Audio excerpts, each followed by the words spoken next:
Get him out, tell him not to come back again. Girl, that cat in the She used to be an actress. Oh, really? Did she do anything out of scene? And I think her biggest deal was she starred in a pilot. Pilot? What's a pilot? Well, you know the shows on TV? I don't watch TV. Yeah, but you are aware that there's an invention called television, and on this invention they show shows, right? Yeah. Well, the way they pick TV shows is they make one show. That show's called a pilot. Then they show that one show to the people who pick shows. And on the strength of that one show, they decide if they want to make more shows. Some get chosen and become television programs. Some don't. Become nothing. She started one of the ones that became nothing.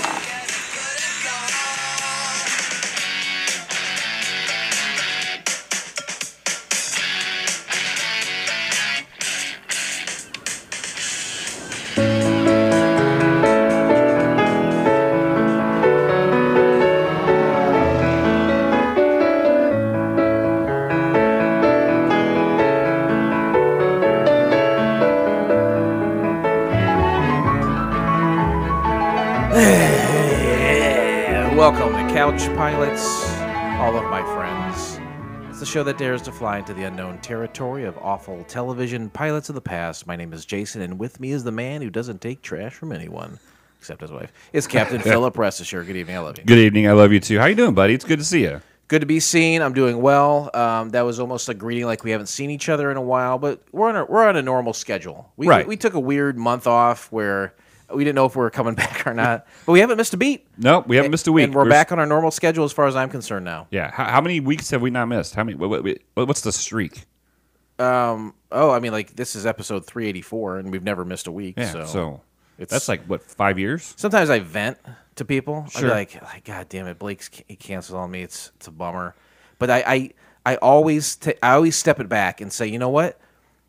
We've been doing over almost 400 episodes. I cannot complain. As much as I am frustrated right now, I can't complain. I can't. For almost 400, never missed a week. I cannot complain, Blake. I really can't. Yeah. I can get frustrated sometimes. Everyone gets frustrated. Understandable. But I seriously, even if I'm venting to someone specifically, I always walk it back and say, I can't. We've never missed a week. I can't really complain. So. Well, I'm glad you have some place to vent, and I apologize for being frustrating, but. It's few and far between, obviously, because we've done this many in a row without missing. Right. So in the moment, it's frustrating, but it takes me just a few seconds to be like, you know what? It's not like if you want to, you can 2 or 3 months off. I go get a pillow and you can punch a pillow. Is the pillow going to be in front of your face?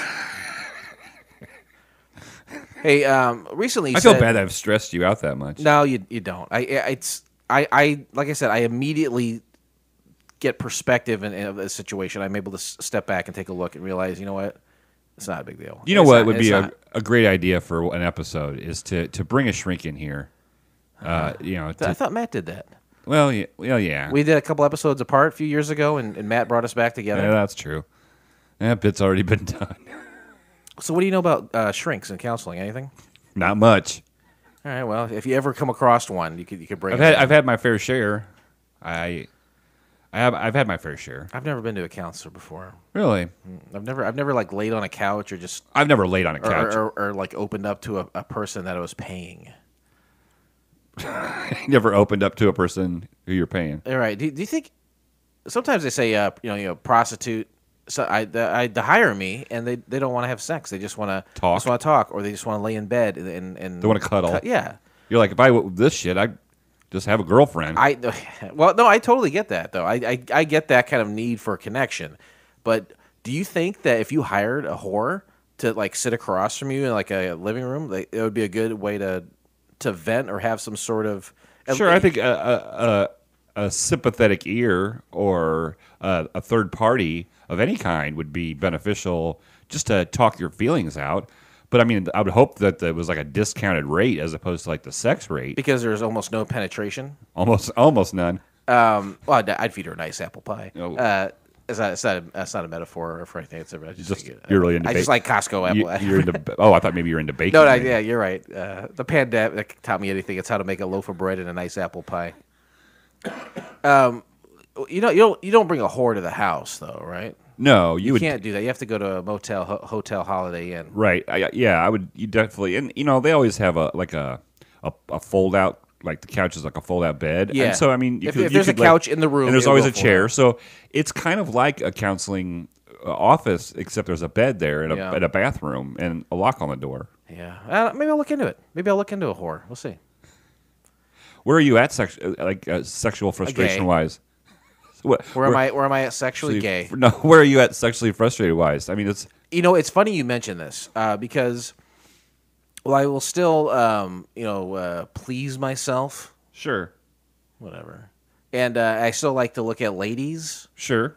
I have this. I'm in the point of my life where it's the only time in my life I've ever questioned my sexuality, and I don't mean homosexuality. I mean asexuality. Sure. Okay. Like All right. the greatest Gen X babe, maybe Janine Garofalo, aged like toilet wine, maybe. But Right. But in her back prime, then, she back was, then she was totally Smoke show. I think she is an asexual. I think if you go and read about her, she's just like I think she was married to a guy for 10 years. It was as a joke. She didn't realize she was really married. Then they got divorced, and she just doesn't have romantic relationships. So I'm starting to be bi asexual curious. And is that working out all right for? I mean, are you coming to terms with it, or is it frustrating you and you have to walk yourself back? No, I'm not frustrated by it. I just well.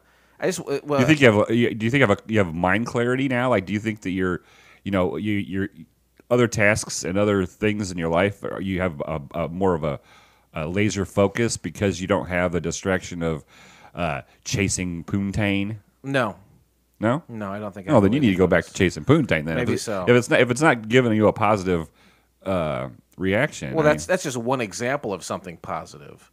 The laser focus is your only example. There could be other things that are like what? I can't. Nothing comes to mind. I mean, maybe Can't focus? the time I spent learning how to bake a nice pie. I don't know. Hey, I want to ask you though something. All right. Obviously, when you start to question your sexuality and you think maybe I'm asexual rather than a heterosexual. Sure. There's one place I will go, and that is the subreddit for asexuals. Now, recently you said to me, I am off social media, but I want to get on Reddit, which I feel like is just changing. It's just like a revolving door of like, I get rid of one, pick up another. Sure. But to me, the Reddit is like, you can follow people, I guess. I don't follow anyone. I just go and doom scroll, and I don't see what other people have to say that I know. What's doom scroll mean? Doom scroll is like, you're just like looking at, it's like what you do with TikTok. You just scroll Okay. for 2.5 hours, just going, Okay. oh, I didn't know if that. it was like some technique of like finding what you want to find. But so you said, I want to learn how to do Reddit. And there's not much to learn. I think I say some screenshots when you actually showed it. Because like sometimes we'll talk about stuff on the show, and it stops here. It begins and ends on the show, and then nothing happens outside of that. But you said, hey, how do I'm like, I downloaded the Reddit application. What do I do with it? So I walked you I walked you through a few things. And about 5 minutes later, you said, hey, can people see what you post? I was like, well, you create a profile. It's nice because then you can follow certain subreddits, and one of the feeds is just your personalized things. Whatever you subscribe to, it shows you basically just what you want to see. And if you create a profile, then yeah, people can see your name, and they won't see your name, but they'll see your username, and they can see what your comments are and which subreddits you like. And then you're like, oh, that's not good. And I said, why is that? and then I seriously, for some reason, you gave me your username, which I thought you had to follow me or something. I thought did you follow? No, I don't follow you. No, I mean, is that what you're supposed to do? No, but in that moment, I had your username. I did not look at what you posted. I promise you. I knew it was something, but this is your chance to have a catharsis, if you like. Sure. Because I was like, you know what? I could look up his name. I could look up the horrible fucking shit he immediately goes to on a new social media platform. The first thing that he looks at, I have a pretty good idea what it is. And then and I could screenshot it, and I could say, hey, fellas, look at this. Isn't this fucking hilarious what Blake said? I didn't do any of that. No, I appreciate that. Of all of the people in our group, I would say that I would have the most confidence that you wouldn't do that. But you don't know my username. No, I thought it was like Twitter and Instagram. You like follow people, so I was like, oh, here's my. What the difference is for Reddit is that like I'm not bogged down with other people's thoughts or Right. ideas. I can look at comments, and see if someone's got parallel thinking as me, or maybe elaborate on whatever I'm looking at or reading about. But I don't follow people, and I'm not like, oh, Kevin Clark's on Reddit, and he likes this thing. I can see what he. It's not like that at all. It's I just didn't know that. You should have told me that at the beginning. But I had the opportunity. It was so funny that you're like, can people see what you post? And then immediately I know he's done something fucked up, and I have his username. I can look at it. I promise you, I did not. That's okay. I deleted that. I deleted that post. What was the post? This is the catharsis. You live. Part of your coughing, I think, is all the years of smoking. Oh yeah, definitely smoking. But there's a great heaviness that weighs on your shoulder, and that can't help the coughing either. This is your chance to relieve some of that heaviness. No, I found a subreddit. I think is what you call it.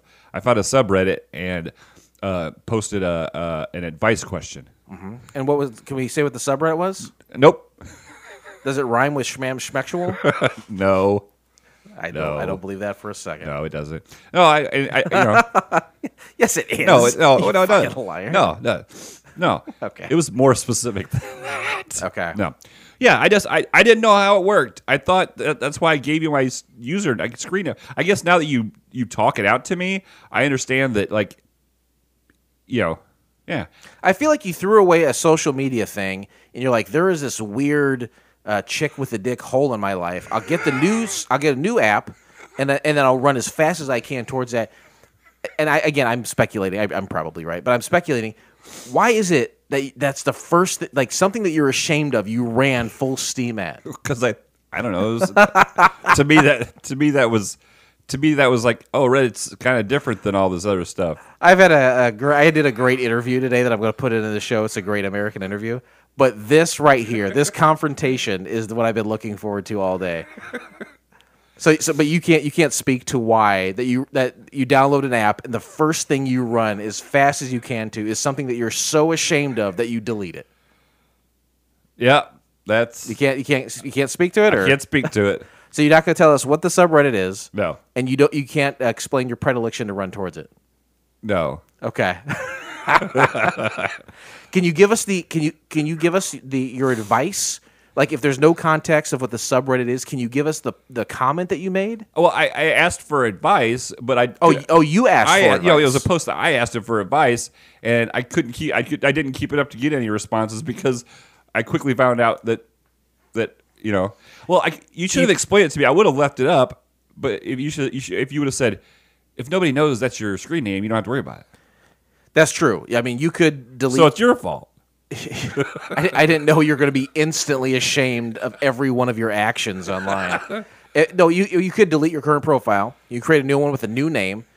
I would never know what it is. I mean, if you look at mine's all like abandoned porn, which isn't as weird as you think. It's just like old buildings that are left to crumble and people take pictures of. Sure. Retro futurism, Pyrex. Yeah, I was surprised there was a Pyrex. Because I've searched a couple of searched for subreddits and stuff, and there's some stuff when I type in there, there's nothing there. Well, I would do a broader Google search because some of them are named odd, but they are what you want to see. So I would say. So I had to Google search it, then go on to Reddit, or just Reddit search it. I would do both. If you can't find it through the Reddit search, then. But who would? Okay, if there are places that are just sitting empty, who would know that you would call it abandoned porn? Right? That's a weird name. Yeah. So I would go to Google and be like Reddit, abandoned buildings, abandoned factory, whatever. Okay. Cool. And then it might say, oh, here, this might be what you're looking for. And then you go on Reddit and follow it there. All right. So you're kind of a techie guy. How do you go to the Google that nobody can see? Oh boy, I don't know if there's Is redemption? I don't know if there's redemption for you. I think this is it. Oh, I know there's not. I don't think I've ever hid from the fact that there's not, right? No, that's fine. Anyway, I thought that was funny. I wanted to talk about the show. I will say that Take Out the Trash was the song that we heard up front. That was by They Might Be Giants. I was lucky enough to see them once. They're still around, I think, but getting old, getting on in age. Nerd rock, nerdcore, whatever you want to call those guys. They make children's albums. Are you familiar at all with They Might Be Giants? I've heard the name before. Is it kind of like a bare naked ladies kind of I can see genre? I can see that kind of vibe. A bunch of white guys farting around. I think it's mainly two guys, but let's get past that. And I gotta. Did they do the Phineas and Ferb theme song? They No, might. or was that Bare Naked Ladies? I don't know. No. I don't know. Hey, listeners, Google that and let us know. We'll throw it in the Reddit engine first. See what happens. I had a question for you, and There's a lot of questions for me today. well, I revealed something huge about my asexuality. At That first, is true. That is true. You have contributed. Thank you. With all the time that you're getting off of social media, you are not at the Moose as much. Your bowling leagues have kind of stopped. We've hinted at it recently that you have all this. I'm not time, drinking either. and you're not drinking, which is the best thing out of all those. A lot of time opens up when you don't do those things. But recently you said to me and some of the guys in our text chain, I'm running for the board at the Moose, which is weird because you would, as much time as you'd spent there, you think you would have done it already, but instead you spent a bunch of time there, took a break of a few months now, and now you're wanting to jump back into it. Well, I wanted to be on the board when I first joined, and I was way too green under the gills and didn't even get nominated. And then I was an employee for like 3 years, and you can't be on the board and be an employee. Mm-hmm. Well, at the end of the year, I stopped being an employee there, so I kind of freed it up, and I've got 4 or 5 years in there now. So Now's the time. now's the time. Now, can you talk about the process of becoming elected, like the petition and some of the duties? Well, you said duty. Clearly, you're ready to be on the board. Yeah, there's like 7 positions on that board. All right, and Anatomical. Yep, anatomical. And normally, you would submit your name to the nomination board, and you would submit what seat you are wanting to be nominated for. Then, And what seat did you request? trustee. There's 3 trustees. Okay. There's a 1-year, a 2-year, and a 3-year trustee. Okay. So, because that was open. Not all positions are open, every time. And so, at the complete last minute, to where it was almost not legal, I put my name in. Mm-hmm. Went in front of the nomination committee. Nomination committee interviewed me. They put me up for a nomination. So then, if there was somebody running against you, you would then have a vote off on a specific date. Members would vote. And then how many signatures do you need? Yeah, you do need a certain amount of signatures if you're running against somebody. Mm-hmm. I don't know what that number is. Can I tell you what it is? You sure can. And I'm glad you have a good spirit about it because you told us in the text chain that you were running for the Moose, for the trustee position, and I was like, you know what? I'm a member of the Moose. Yeah, you are. I could get involved. I've got some time to kill. I think I can contribute back to my community, or at least a racist community 10 miles south of me. So I went and I called Jeremiah at the Moose, and he told me what needed to be done. And the number is 250 signatures, by the way. Okay. And I am officially running against you for the trustee position. Really? A twist. Well, A couch pilot's twist. Well, I guess. I mean, I hate we don't see each other outside the show. Did he you're always invited to things. You never do anything. It's my only time to talk to you. So this is my only time to tell you that I'm running against you at the Moose. I have a goal, by the way. I don't mean to cut you off, but I have a distraction goal. My goal is to go to 2 outings by the end of May with our friend group. Mm-hmm. 2 outings by the end of May. That's a great goal, buddy. I went to 2 outings in 2 days. I bet you did. I want to support you with that goal. All right. Well, I appreciate it. You might have support me in a couple different ways. Okay, so now you do know what it entails to be a trustee, what you're kind of responsible for, right? Did Jeremiah talk to you about that as well? Yes, he did. He talked to me about that. Okay. He said I have to keep notes at meetings. I have to keep keep the ledger, write what we talked about, all the points, bullet points. He said I have to bring the Kool-Aid mix for the meetings. It's a lot of meeting-related stuff. Oh, yeah, that's a lot of meetings. And he said I have to sweep before and after. I thought that was weird to do both. But Well- he said if you're a new trustee member, Yeah, it's like you're- hazing. Yeah, you're kind of the bottom of the rung, and you have to do both. You got to carry the bags. Yep. And he said you have to rotate the female napkins in the women's room. I said that's fine. I have a lot of experience with that, honestly. And then he said once a year we do a big clean out. We have a moose head in the main room, and you have to go in there and really he said you have to give it a tug, palpitation, and a waxing. Yeah. And I mean, every time I go there, it looks good. For sure. So someone is maintaining. Somebody's it. going to be able to teach you the right way, obviously. And so I guess that if elected, that will Sure. fall onto me. You know, and you know, behind the curtains, we are recording this prior to the election. By the next time we have an episode released, that So- election will have already passed. Yeah, you'll know in a month then. well the results. Well, no, we'll know by next episode, right? Our next episode that comes out in a week from when this releases, we will have the results. We'll know. So Okay. I'm just saying, Right. It's Well, I appreciate. I look forward to the competition. A little mano y mano. Right. It'll be interesting. Like I said, you've been there a good handful of times, and like 8 or 9. yeah, and so I'm sure you'll have no problems getting those signatures. Well, here's the thing: if someone comes in and is like, "Where's the bathroom?" I know where it is. All right. And if someone's like, "Hey, can you sign this first before I show you where the bathroom is?" yeah, I need a petition, please, signed." And then someone's like, "Hey, I gotta smoke a cigarette, but I don't want to go outside. Do you know where to go?" I know where to go. Yeah. Okay. So I kind of know what's up at the All right, Moose. it's all basically all you need to know. Anyway, good luck to you. Good luck to you. I hope we can, over the next week here before the election, we can run a clean campaign against Sure. each other. Just remember in the bylaws it does say that you can campaign verbally, but you cannot advertise or have any flyer, or you can't put up flyers or anything. I have a way that I'm working around that. Oh, okay. That I think will be effective, but it doesn't technically break any rules. Okay. So I'm excited, and I have new legislation and things I want to pass as far. Oh, that's great. Like I want to have women not at the bar anymore. Back to the olden days. I want to do that, and then I want them to embrace asexuality at the bar too. I think that'd be a good move. I think that would be a great move if you could get them to do that. That's the tougher. I think you get a better chance of getting them to where girls don't sit at the bar. We'll see what happens. Good luck to you. Good luck to you, bud. Ladies and gentlemen, the captains have turned on the fasten seatbelt sign. I'm just surprised you would dedicate that much time.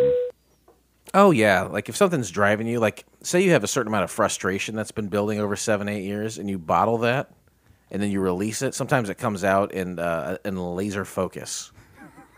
That's a good wrap up right there. Good job. Hey, today we discussed the pilot episode of Trash from the year of our 2003. Great year. Great year. 2003.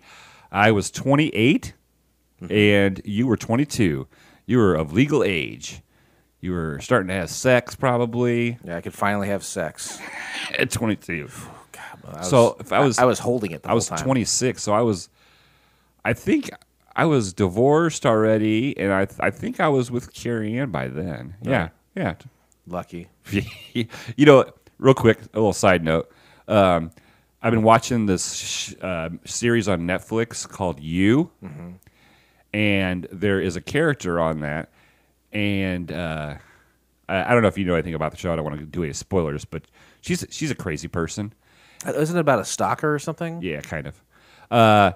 And my stepbrother has watched the show as well, and the other day I said to him, "Boy, doesn't love remind you of Carrie Ann?" He goes, "A lot." Love is the name of the character. Yeah. Okay. Interesting. Been watching a lot of TV lately. Yeah, you got a lot of gaps in your schedule. I know, but I got a calendar now.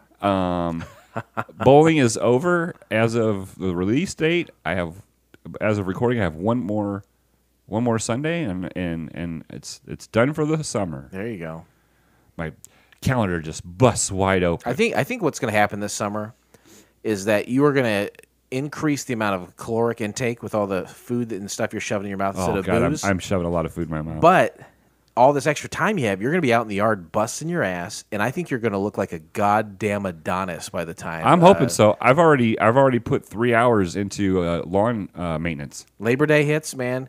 You're going to look like fucking Arnold Schwarzenegger, all tan and ripped. I found out something about blueberry bushes. You know anything about blueberry bushes? They make blueberries, and then you can put them in your pancakes. Well, my wife, she said, I want a blueberry bush. Right. She said tree, but, Idiot. Your wife's fucking stupid. So we went to Menards, and went out to the outside. And bought $1,000 Menards blueberry tree, right? And we found the blueberry bushes. And a lady comes up, and we're looking at them. Well, my wife's looking at them. I'm just standing there in the cold. And she says, do you need any help? And I said, well, I don't think so. I said, my wife wants a blueberry bush, so we're just looking at these blueberry bushes. And she's like, well, are you wanting it to produce blueberries? And I looked at her like she was the dumbest person in the world. I said, well, yes, I do. And she says, well, you have to get two of them, one of two different species. You have to get two of them, but they have to be different species. Okay. And I said, why is that? And she said, so they can cross-pollinate. And I said, well, how do you get them to cross-pollinate?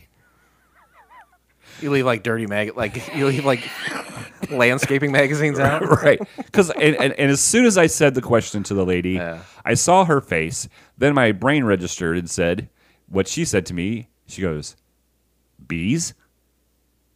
And I was like, okay, I'm an idiot. I go, so instead of a $25 bush, I have to buy two $25 bushes. And an apiary. And she said, yes, and an apiary. And so I went, and so to save face for asking such a stupid question and looking like the dumbest person at Menards, I obviously went into a comedy routine, right? A bit. Oh, I bet this turned out well. Let's hear it. And so I said, I have to put them in next to each other in the back seat of the car, and maybe take them out to dinner tonight and let them sit together and play some romantic music. Right. And the woman could not stop laughing. Right. She had to be escorted off the premises. She was so stricken with hilarity. Nope. She said. Huh? She said, nope. You just got to get two different species so they can cross pollinate. And I don't say this to everyone, sir, but leave me the fuck alone. And she did take off after that. So Hey, yo, girl, how am I get these bushes to fuck? Hey, I'm talking to you. How am I get these bushes to fuck? Huh? Did you know that though? Did you know that? I don't know that about blueberry bushes. This is what I think. It flowers, a bee comes in there, he picks up shit, moves it to the next one. Boom. Well, but the thing is the way she explained it to me is, they're genetically produced, so they basically are asexual. They're asexual. They don't. They can't. Like me. Yeah. I'm like a blueberry bush. God, sometimes You're my little blueberry bush. Sometimes you earn a nickname. So I didn't know that. And the same thing with apple trees too. I guess all fruit trees or all fruit bushes and stuff. Yeah, you can't have the same kind of apple tree right next to each other. Interesting. Oh. What kind of apple is your favorite? I like the green ones. Oh, Granny Smith. Yeah, I Granny Smith. Hey, today we discussed. How about you? I already said that. Favorite Honey Crisp. Okay. All right, I'll give you that. Thanks. Hey, let's talk about some things that happened in 2003. That's when the pilot was made and released. And we do that so we can go back there in our minds and talk about the pilot when it was made versus today in 2023, literally 20 years later. Yeah. It's not fair for us to talk about the pilot in today's terms when it was made 20 years ago. Right, because in 2003, like you said, 20 years difference, there's a lot of things that we have now that we take for granted that we didn't have in 2003. iPod Mini. iPod Mini is one. We didn't have DVD players. We didn't have online streaming. We didn't have Band-Aids. Mm-hmm. We didn't have guacamole even. In 2003, you go to a Mexican restaurant, what are you going to dip those chips in? Hey, salsa. Sir, can I have guacamole? I don't know what that is. This is no comprende. It's with an avocado. You smell. Oh, you mean the avocado paste. Spread? No, guacamole. I don't know what that is. Yeah. That's the response you get back then. Yeah, and so how can we judge this pilot on today's standards? We can't. No, it's such a different world. We can't do that. Interesting.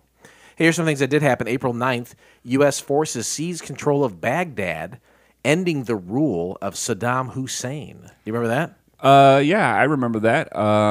That's a big deal. Saddam Hussein we spent a lot of money and a lot of time and a lot of years trying to track that sumbitch down. Yeah, did we? I feel like that was Osama bin Laden. We tried to track him down. No, Hussein we found relatively. It was, well, that's true. He was just in like a little dirt cubby hole. well, that's exactly what I was going to say. Is that's the first time, like with the election with who was it, Bush and Gore? I learned the phrase "hanging Chad." Remember that? No, It's okay if I've you heard don't. it before. It's okay if you don't remember. With Saddam Hussein being found, I learned the phrase "spider hole." That's what they kept saying. We found Saddam Hussein in a spider hole. I was like, what the fuck is that? It's Right. just a dirt hole in the ground. Anyway, I think he was a piece of shit, but I think most leaders are pieces of shit. Sure, they do yeah. fucked up stuff. Yeah, it doesn't matter if you have a mustache and talk different. Two mustaches. Or whatever. if you're a leader, then you're probably an asshole. You've done some fucked up shit. Hey, just watch House of Cards. I've never seen it. April The 14th. actor did stuff. The actor did stuff, but he was also playing like the president or like the vice president becoming president, and I think the show was just littered with him doing just the worst things you could imagine. Yeah. April 14th, the Human Genome Project is completed with 99% of the human genome sequenced to 99.99% accuracy. Genome. That was a good group, good hip hop group. You ever, what do you know about the genome? I don't know anything about it. It's an international scientific research project with the goal of determining the base pairs that make up human DNA and of identifying, mapping, and sequencing all of the genes of the human genome from both a physical and functional standpoint. Really breaking down the building blocks of what makes Blake, what makes me. And what makes a blueberry bush grow blueberries? That's exactly right. Hey, April 15th, Washington Wizards' Michael Jordan plays his final NBA game in Philadelphia where he receives a 3-minute standing ovation. I can only imagine they did not make the playoffs that year. Oh, of course not. If it's an and April. then he went and bought the team, and he just recently sold it. Did he buy the Wizards or did he buy the Bobcats? Oh, It might have been the Charlotte team, wasn't it? I thought it was the. Well, maybe you're right. Well, whatever basketball team he bought. 23 from North Carolina. North Carolina. He was a North Carolina boy. Yeah. Through and through. I think it was the Bobcat. I could be wrong. Yeah, but anyway, he just sold it for like quadruple the amount he paid for it. He's He always looks stoned. His eyes are just like a greyhound's eye. Not greyhound, a Great Dane's eyes. They're just always red and droopy. yeah, he's probably fucking high. Yeah, he's probably wasted. He became 34 and is like, I just can't do what I did 12 years ago. Right. I'll just get high. And I got all the money in the world. Yeah. My gambling debt caused my dad to be murdered. Yikes. Again, just breaking news. Let's just stop letting our kids get close to balconies and windows. Just put that out there. So nothing to do with No Jordan context. or It had nothing okay. to do with Jordan. Okay. Just it popped into my mind. Yeah, Flow Rider. It's a terrible thing that happened to his kid. Hey, why did we choose to watch trash? 3 simple criteria. A, it was a pilot television show that never went to series. Whether it aired or not was irrelevant. Number 2, we had to find it on the internet, baby. Awesome! Thank you, Miz. By the way, Miz, bad showing getting beat up by Snoop Dogg at WrestleMania. Actually, first WrestleMania I've watched in many, many years. You watch both nights? Most of both. I did some slight skimming. Yeah. Yeah. I watched them both. And it had to be free. We don't pay for it. Yeah! That's exactly right. You can find the entire episode of Trash by subscribing to Couch Pilots and SoundCloud, Spotify, Apple Podcasts, or your favorite podcast app of choice, and then simply click on one of our classically blue links in our show notes or go to YouTube. And Blake? You know what to do, Tube. Flight attendants, prepare for takeoff, please. It's a nice spring night. Oh, it feels good. It's nice not to have to wear a coat. You know, we have the window that's broken still, but we don't have to wear a coat anymore, and that's nice. It's just a nice, warm evening. I like it when the weather changes to what your windows can do. That's the best scenario. Or what your windows could do for you. Hey, summary of the pilot: the misadventures of high schooler Mac, an aspiring documentarian who spends his days filming the oddities and weirdos in and around the trailer park that he calls home. I will give it an A-. Okay, well, I made that one up because there's not one out there. I did find one else. Someone else said in some weird deep corner of the internet called it Romeo and Juliet in a trailer park. which I think my definition's way better. Yeah, yours is a lot more. You did a good job. You should have done that professionally. That should have Do been your job. Summaries for failed pilots Yeah. professionally. Hey, hindsight is 20/20, Right. buddy. If you knew now, then what you know now. I mean, Hindsight is interesting facts. ladies and gentlemen, welcome to Interesting Facts. This is the part of the show where we scour the internet, Jason mostly, to find facts about this show that you may not know.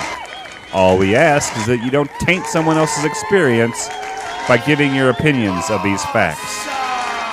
Listen to the facts, absorb the facts, enjoy the facts. Don't share the facts. You don't know what hard times are, Daddy. Don't share your opinion of the facts. I mean, you can share the fact as long as you don't incorporate your opinion. Thank you for clearing that up. Interesting facts created by Chris Thompson, who created the critically loved but quickly canceled Action starring Jay Moore on Fox in 1999. Fact. Don't remember that. Directed by Michael Lehman, you may know him from 40 Days and 40 Nights, Hudson Hawk, and the dark comedy from the 1980s, Heathers. Fact. I remember Hudson Hawk, right? It was like kind of like a MacGyver show, kind of. It was a movie, and it was this weird, like quirky comedy with Bruce Willis. Right. And it was a huge bomb. But I think it was kind of one of those movies that was misunderstood and probably not marketed correctly. Okay. So it took a huge shit in the box office. Hey, stars Michael Irwin as Richard McAdoo. You may know him from American Pie 2, Hulk, and as the voice of Jack from the popular video game series Jak and Daxter, exclusive to the Sony PlayStation. Fact. Okay. Very, very good. Hey, watch yourself, counselor. Hey, also stars Todd Lowe as Billy. You probably know him from True Blood, Gilmore Girls, and The Princess Diaries. Yeah, I remember him. I recognized him. Well, Although it was a very, very poor copy of what we watched, but I did recognize you're going to him. really like the next segment then after I wrap up Interesting Facts. All right.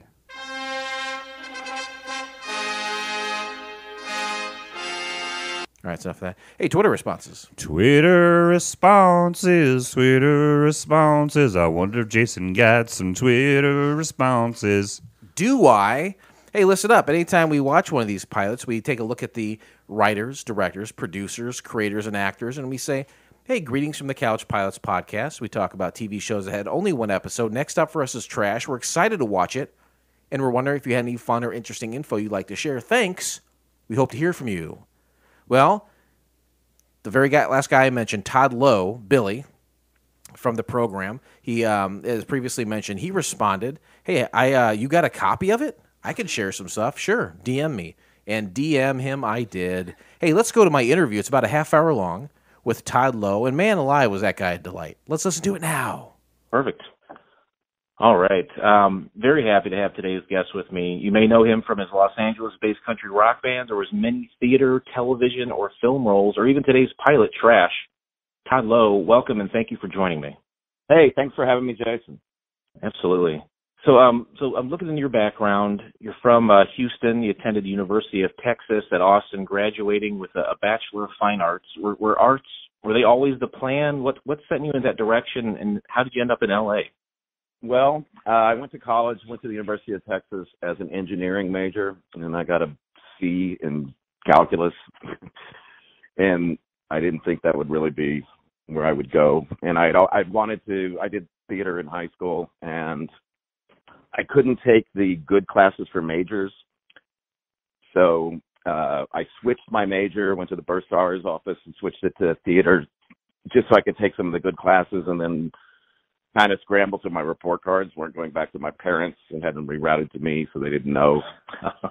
And did it and got tasked in a couple plays and then was offered a little scholarship. So my scholarship was paid for, and then I could tell my parents, hey, they're paying for my tuition. So this is what I'm doing. I switched to theater arts. So in high school and switching over in college, was that just instantly like, you know what, I think I found my people, I excel at this? I didn't really excel, but I was willing and able to be trained. And I guess I had a natural aptitude, and I'd like to perform. I did okay in high school theater. And, I found that I had a bit of an aptitude, and it made me happy. So that's why I stayed with it. I know some people find success in larger cities, especially something like in New York. What took you out to LA? Was there a specific job, or was it just like if I'm going to work consistently, I've got to head that way? No, it was love. My girlfriend at the time got accepted into USC graduate school. So I had a theater company in Austin and had done a few productions. Like I got cast in Walker, Texas Ranger, which shot in Dallas, and it felt like being pulled up from the minors in baseball with the majors, you know, with a camera and everything, and getting paid. And so I had a few credits, and I had an agent which happened to have a branch out here. So it was a relatively easy transition for me, and given the fact that my agency in Texas had a little branch out here.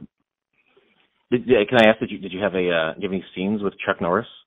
Yeah, I took a roundhouse to the face. Oh my God, awesome! From his double. Though that was what shocked me. They had a guy who was, 30 years his junior. If you don't see Chuck's face in the shots, then it's his double. Yeah. And it's like, well, I thought that's what he does. He's a martial arts guy, and he, headlines his show. And then it would explain to me, I was naive and green. It's like, no, if Chuck pulls a hamstring, production stops. Yeah. So we got to have someone do, his stunts. And I said, oh, okay, this is how it works. Yeah, he must have been well into his 50s at that point, because I think he's in his 80s right now. So yeah, he has some age on him. Yeah, I actually did 2 different episodes, played 2 different characters within a span of 3 years. And one time I tried to go up against him, and he swiftly kicks me. Man, I would call it a career at that point, being kicked by his double. That's awesome. Yeah. Hey, I mentioned it up top, but you've been a singer and a guitarist for a couple of country rock bands. Obviously, country music and your home state of Texas go hand in hand. How is the country rock scene out in LA? I'm in the Midwest, so it's very prevalent here. But when you get to LA, how does that look there? Oh, it's burgeoning. I mean, it's such a large town. You can find a niche for any kind of music you want to go see or even perform. I mean, I'm not terribly great at it, but we have a bar band, and I've been doing it for a while, and it's something to do in between gigs. I'm not good at it, but I've written a couple songs and had a few things placed in movies, and I got a great group of guys that I play with, and so it's more of a hobby than a passion. But I was lucky enough to get invited out to the Americana Fest in Nashville and play a little gig out there. I don't put too much effort into it. Maybe I could be better at promoting myself, but I don't want to be I don't want to go see another actor's band. I don't want to go see Kevin Bacon's band. I'm sure they're great. Dog Star? Dog Star, that's Keanu Reeves. Right? Yeah. Bacon Brothers, yeah. All those. Yeah, Billy Bob Thornton. Yeah. And I'm sure they're great. I already got a judgment against it, so I don't play it up too much. Sure. Now, you said the guys that you work with currently, is that the LA Hootenanny? It's LA Hootenanny, and then we've gotten a smaller thing. It's called T-Lo and Friends. Sometimes people call me T-Lo for Todd Lowe. And so, yeah, we play around town, little gigs. We open up for some people. Now, I was listening to Country Nightclub by Pillbilly Knights. Uh-huh. And that was your previous band before all these, correct? Yes. It's great. It's the exact kind of music you want to hear hanging out in a bar full of smoke with a nice cheap beer, just chilling out. It's a perfect classic sound, if you ask me. Oh, that's a beautiful compliment. I'm swelling with pride if you said that. Well, you couldn't have described it any better. Well, thank you. About a week and a half ago, they're on tour right now. They came to my area. I saw Steel Panther. I imagine you're aware of them. They've had a bunch of different names. They used to be Metal Shop, and they're Comic Punk or something at one point. They're like a hair metal 80s comedy act, but good bands, right? Yes, exactly. Yeah. I'm listening to Pillbilly Knights, and it's good music, but it's also, there's a lot of funny stuff in there, and I was having a good laugh at a lot of those lyrics. So you fronted that band, I think, with the name, was it Randy Buff? Randy Buff. Buff. Okay. And that came about. It was just, I think it was a typo, and it's like, how do you say that word? And it's like saying Bush with a lisp, and it was during the Bush years. So I just Bush. It just when someone tries to say it, I like to see how they try to wrap their lips around it. I goofed it. Well, also in that band, real quick, if you don't mind, you ended up. So that band was an LA band, but you ended up in it with a friend of yours from Houston in high school. Is that right? Yeah, a high school buddy of mine. We also went to college together. Okay. Yeah, I've known the guy since we were, 12 years old or whatever. So that was Fast Lane. Is that the nickname for him? James Fastlane on the drums. Yes, sir. Yeah. And so he just said, you know what, he's going to try his hand out since you were in college together. He was an actor as well. Yeah. We were out here, and he had a drum kit and said, "Hey, you want to do it?" And he sings well, and he can play drums and sing harmony. So that's how that worked out. Very cool. Switching gears just a little bit, I saw that you'd worked with L.A. playwright Justin Tanner a number of times, and he was also a staff writer on Gilmore Girls, which you were a part of. Did you meet him through Gilmore Girls, or did you know him before? I didn't meet him on Gilmore Girls. He was staffed on one season, and then maybe you can dig this pilot up. We did a pilot called Silver Lake, which I don't know if you know how well you know L.A., but Silver Lake is kind of the artsy bohemian area. And it was for Spelling, Aaron Spelling's company, and I got cast in a small little part. Of course, that never saw more than the pilot episode. But then he contacted me. He's like, "Hey, you want to do this play?" And he sent me this play called Wife Swappers, which is about swingers in Orange County. And I read it and said yes. And then I liked his writing, and whenever he has a part for me, I'm eager to do it. That was the first one. Is that the one that you kind of you think about and hold closest to you as far as your favorite project with him? Yeah, that was pretty good. And then we had one called Day Drinkers, which ran for a long time, and it's about alcoholics in the daytime. Okay. And yeah, I think that won a couple little local indie theater awards. Very cool. Are you still active in the theater today?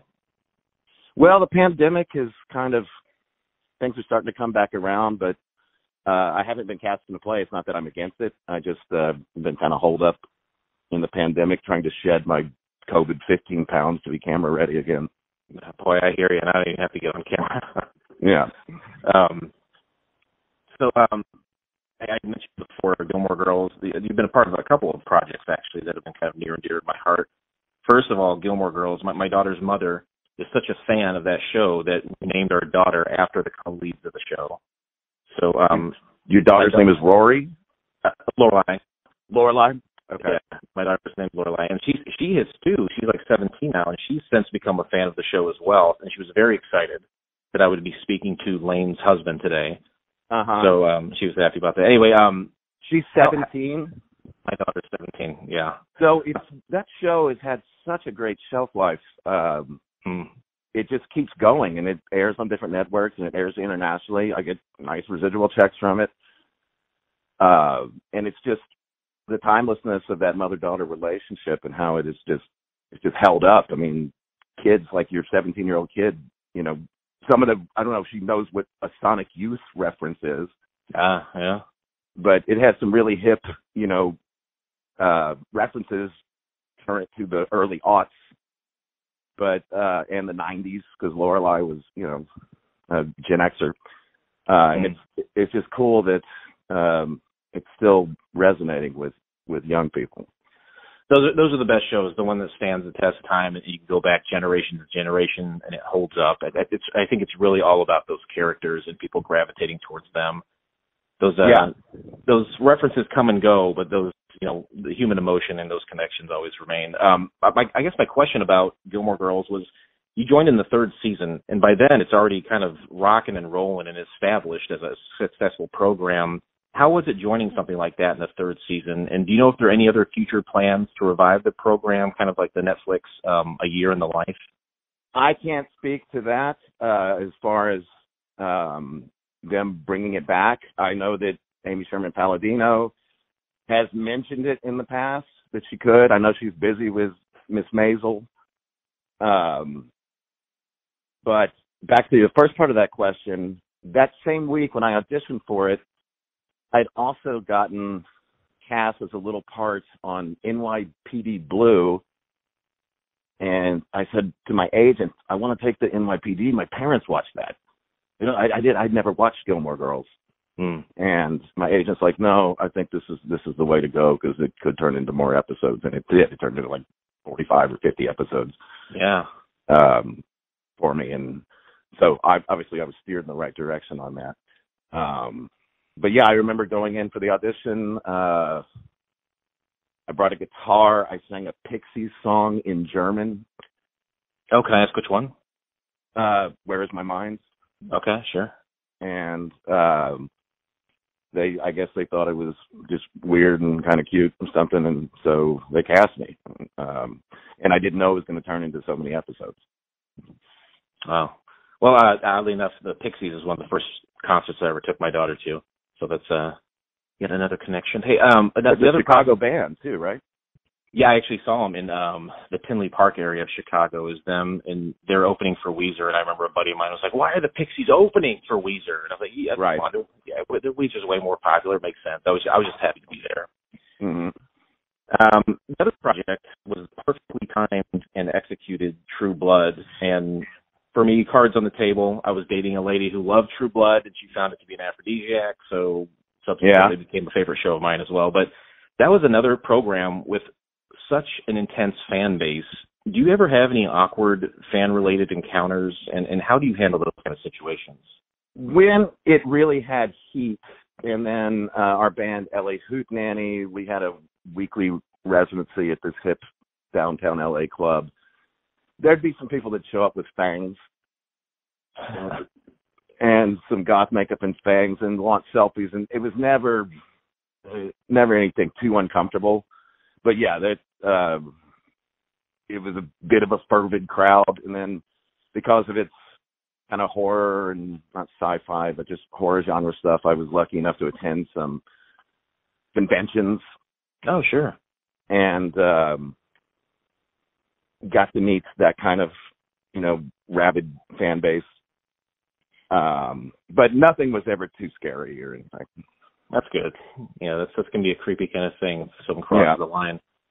Well, I want to get today's pilot, Trash. You kind of really got a 1-2 knockout with this pilot in terms of Michael Lehman directing and Christopher Thompson writing.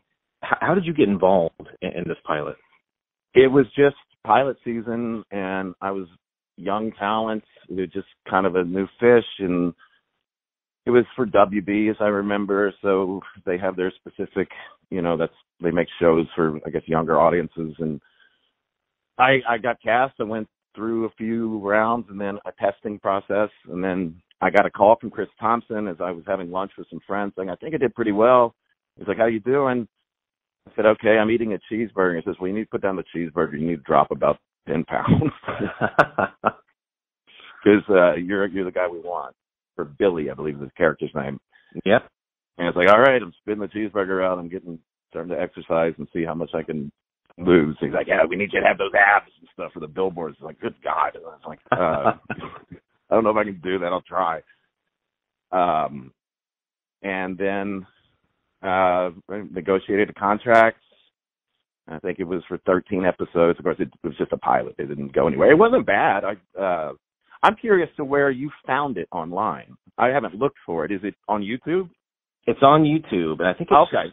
I think it just says Trash Unaired Pilot. It's kind of difficult to find just by those keywords because trash it could pull up anything, garbage trucks. People talk about recycling, so it is kind of a difficult find, but it is on YouTube. I have a scratchy VHS copy that hadn't been color corrected or anything, but I haven't watched it in years. Well, you had mentioned when I contacted you on Twitter, you said, I could share some stuff about Trash, and it was over 20 years ago at this point. When people bring it up to you, when it happens to come up, where does your mind go? Well, what do you think about when you hear that? You're the first person who's brought it up in 20 years.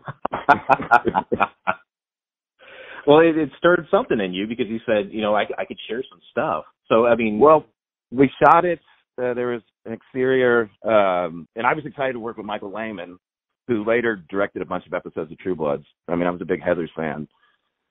And, yeah. He did 15 episodes of True Blood, it looked like, and then, that classic kind of dark comedy Heathers, which Heathers was like the first movie that I ever saw where when I was young, and I was like, I feel like I'm watching something that I shouldn't watch.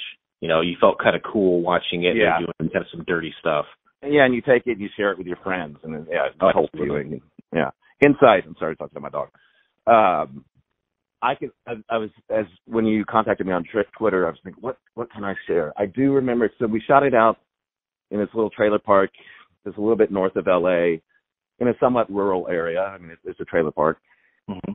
And one night after, I don't know, day 3 of filming, I guess it went well, and then I had some beers, and I didn't want to drive my little 4-cylinder Ford Ranger, which was barely holding together, back to LA, and I convinced the production to let me sweep it off in a trailer that night. And these are all just real trailers, right? It wasn't like a trailer for talent to stay in and get ready, right? No, we had, I didn't sleep in my talent trailer. I slept in like one of the empty ones that they had art directed. And I was I made my call time early in the morning the next day. Yeah, method acting there, huh? Yeah. Well, I do. I'm sorry. Go ahead. No, you go ahead. Oh, I was just saying, I really like the character of Billy, and he's the lead of, or the leader of his local ne'er-do-wells.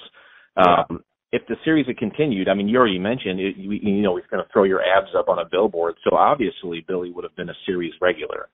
Yeah, and then Chris Thompson was saying, "You're going to be our Fonzie." I was like, "I'm going to be Fonzie? Oh my God!" Yeah, for the series or whatever. Sure, yeah. You're going to be the breakout. I was like, "Oh, stars in my eyes."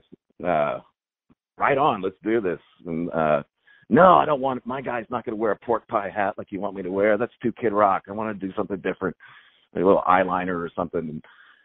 I mean, now I'm thinking about all that. So the style of, I think you did get one of the best roles, because your guy had all the best and funniest lines in the show. Yeah. That's for sure. I think if it continued, I don't know where you think his character would go, but I like that he's this connection to the underworld, and he would probably be an antagonist sometimes to the lead, which I think his name was Mac, and I think also sometimes he would probably pair up with him. He's kind of this weird neutral force in the world. Yeah. Obviously, you're fresher to it than I am. Yeah, sorry. Gotta get the VCR out. Yeah. That was Mike Irwin. And then there was a pretty girl, actress, model. I believe she went by Pippi. There was Samara Armstrong.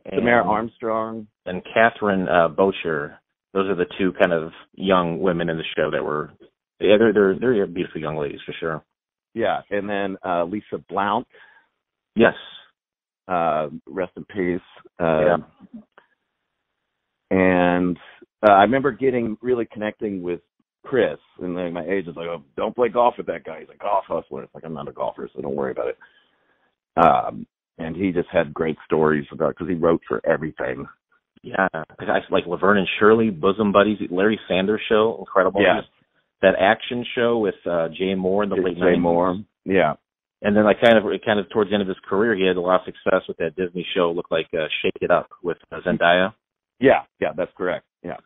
Yeah, he would sound like an awesome writer, and sound like you said you connected with him pretty well while working on the show.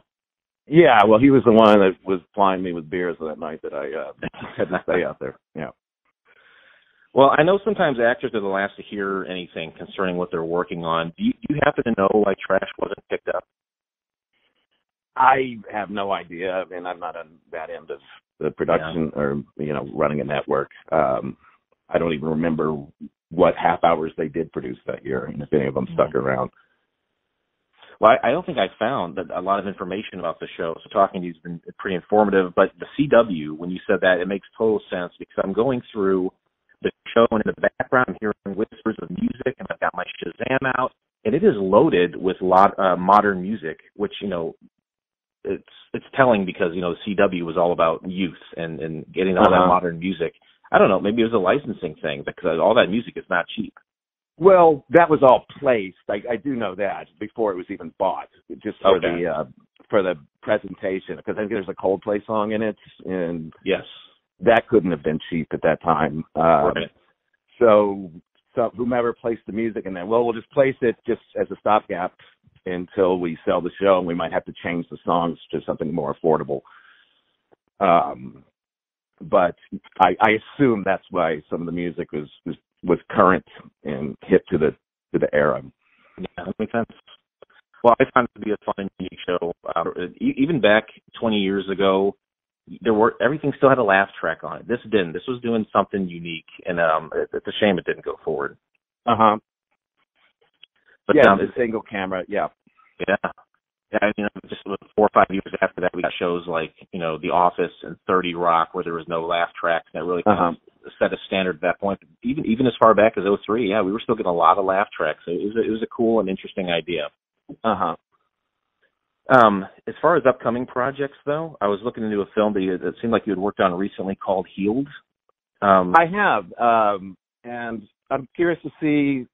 It got some attention. The film has a kind of a gay agenda or a queer agenda, and it got Sundance. The premise of it, and I'm not spoiling anything, but it's a same-sex couple, 2 women, go to holistic health spa without realizing it's actually a gay conversion spa. Oh, okay. Yeah, what I read is that they were unknowing participants in an experiment that could change their lives forever. I didn't realize it was going to end up being like shit! Maybe I said too much. Maybe I revealed. I mean, that happens in like Act 2. You start to figure it out. Oh, but, yeah. Interesting. I had a day of work on it, and I won't go too much into what my character does. But sure. It was pitched to me as it's kind of a gay or a lesbian Get Out. Oh yeah, okay. Kind of, It's got similar themes, and that's about as much as I know. Maybe I've shared too much. No, sorry. Hey, do you have any idea when that'll be released? I don't. I haven't been in contact with them since we filmed it, but I saw a rough cut. I haven't done any ADR, which means looping. I don't know how much your audience knows what ADR means, but when you film something, and then afterwards you didn't get the audio wasn't perfect, so you got to go into a studio and redub a few of your lines. Right. But I haven't done any of that yet. Maybe everything was clean. But I don't know the status of it. Okay. Well, it sounds interesting, and I would honestly like to check that out when it comes available. Anything else coming up that you're working on or have worked on you're able to talk about? Now it's just auditions, and I don't know how much your audience has known how the casting process has changed since the pandemic, but you don't go into casting offices anymore. Very rarely. Your agent sends you the material. Every actor has a little home set up with a backdrop and a ring light, and you tape your own auditions, and then you send them in. You rarely get any feedback, and you feel like you're just throwing them out into the void. I know a lot of actors are frustrated, myself included. I'm kind of on the fence, though. I could spend all day driving to Santa Monica and back to audition, or I could do it at my home. The hard part for me as an actor on that is when you go into a casting office, you do 1 or 2 takes and you leave and you're done with it. When you're doing it yourself, you say, I can do it better. And you start micromanaging your performance. Mm-hmm. And it loses a little bit of spontaneity. And then you got to edit. It's like, which one do I send in? And I'm an actor. I'm not a filmmaker. But I'm having to learn these things, on the fly, as a lot of people are. So, I'm just auditioning and hoping for the next thing that'll come up. Well, when you do find that next thing that comes up, where can people keep up to date with what you're working on? I found you on Twitter, but is there anywhere else people should be looking? I have a Instagram account, Tilo72. I'm pretty bad on social media, but when I don't know if I think of something quippy or a good picture, I occasionally put some things out. As of today, Monday, when is it, the 3rd? I still have a blue check mark on Twitter. I'm wondering if that wasn't just an April Fool's joke. I don't know. Yeah, no kidding. Not they can play it off that way. I'm Todd _Low on Twitter, at Todd _Low on Twitter, and Tilo72 on Instagram. Well, very cool. Todd, I really do appreciate you being so generous with your time and speaking with me today. I appreciate it, and I enjoy it very much. Take care, and seriously, continued success to you. Cool. Thanks, Jason. Thanks for reaching out. I appreciate it, Todd. Have a good one. You too. Take care. Thanks. Bye. What a great. That's a good grab. American interview. Nice guy. Fun. I heard the interview. Alt country musician. He's got an album out with his band. It's super like classic, like bar country rock. It's Sure. it's Like- I listened to it. It's pretty good. I Like like it. I like really liked it. chicken fence up in front of the stage kind of stuff. Yes, I like it. It's mainly chicken fence Will you music. provide me with that information after the show? I would love to do that. But that's not all, folks. Hey, I also mentioned this guy in Interesting Facts. It's the director of Trash, and he goes by the name of Michael Lehman. Again, Heathers, incredible. He directed 15 episodes of True Blood. That's a huge HBO series. He's been directing many things for many years. Really nice guy. Glad I got to talk to him. Let's go to that interview now. All right, very excited to talk to today's guest. You may know him from the director of films like Airheads, Hudson Hawk, the 1980s dark comedy Heathers, or his many television projects such as True Blood, Californication, a favorite of mine, Bored to Death, and The Larry Sanders Show, or even today's pilot, Trash. Michael Lehman, thank you so much for joining me. You're welcome. It's a pleasure to be here. Hey, so real quick, I wanted to. San Francisco seems to be where you grew up. You graduated from New York's Columbia University and the University of Southern California. It sounds like you always knew what you wanted to do from an early age. What drew you to the arts?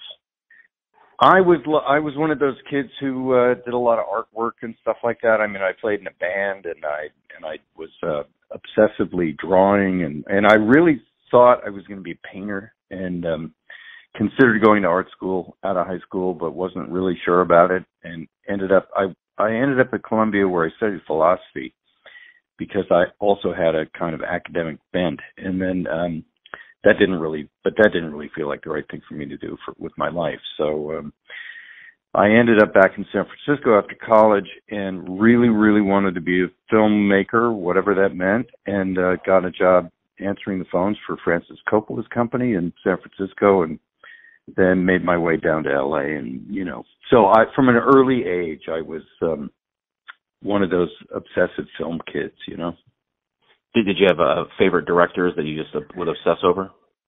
Well, because I grew up in San Francisco, which was a sort of rarefied film arena.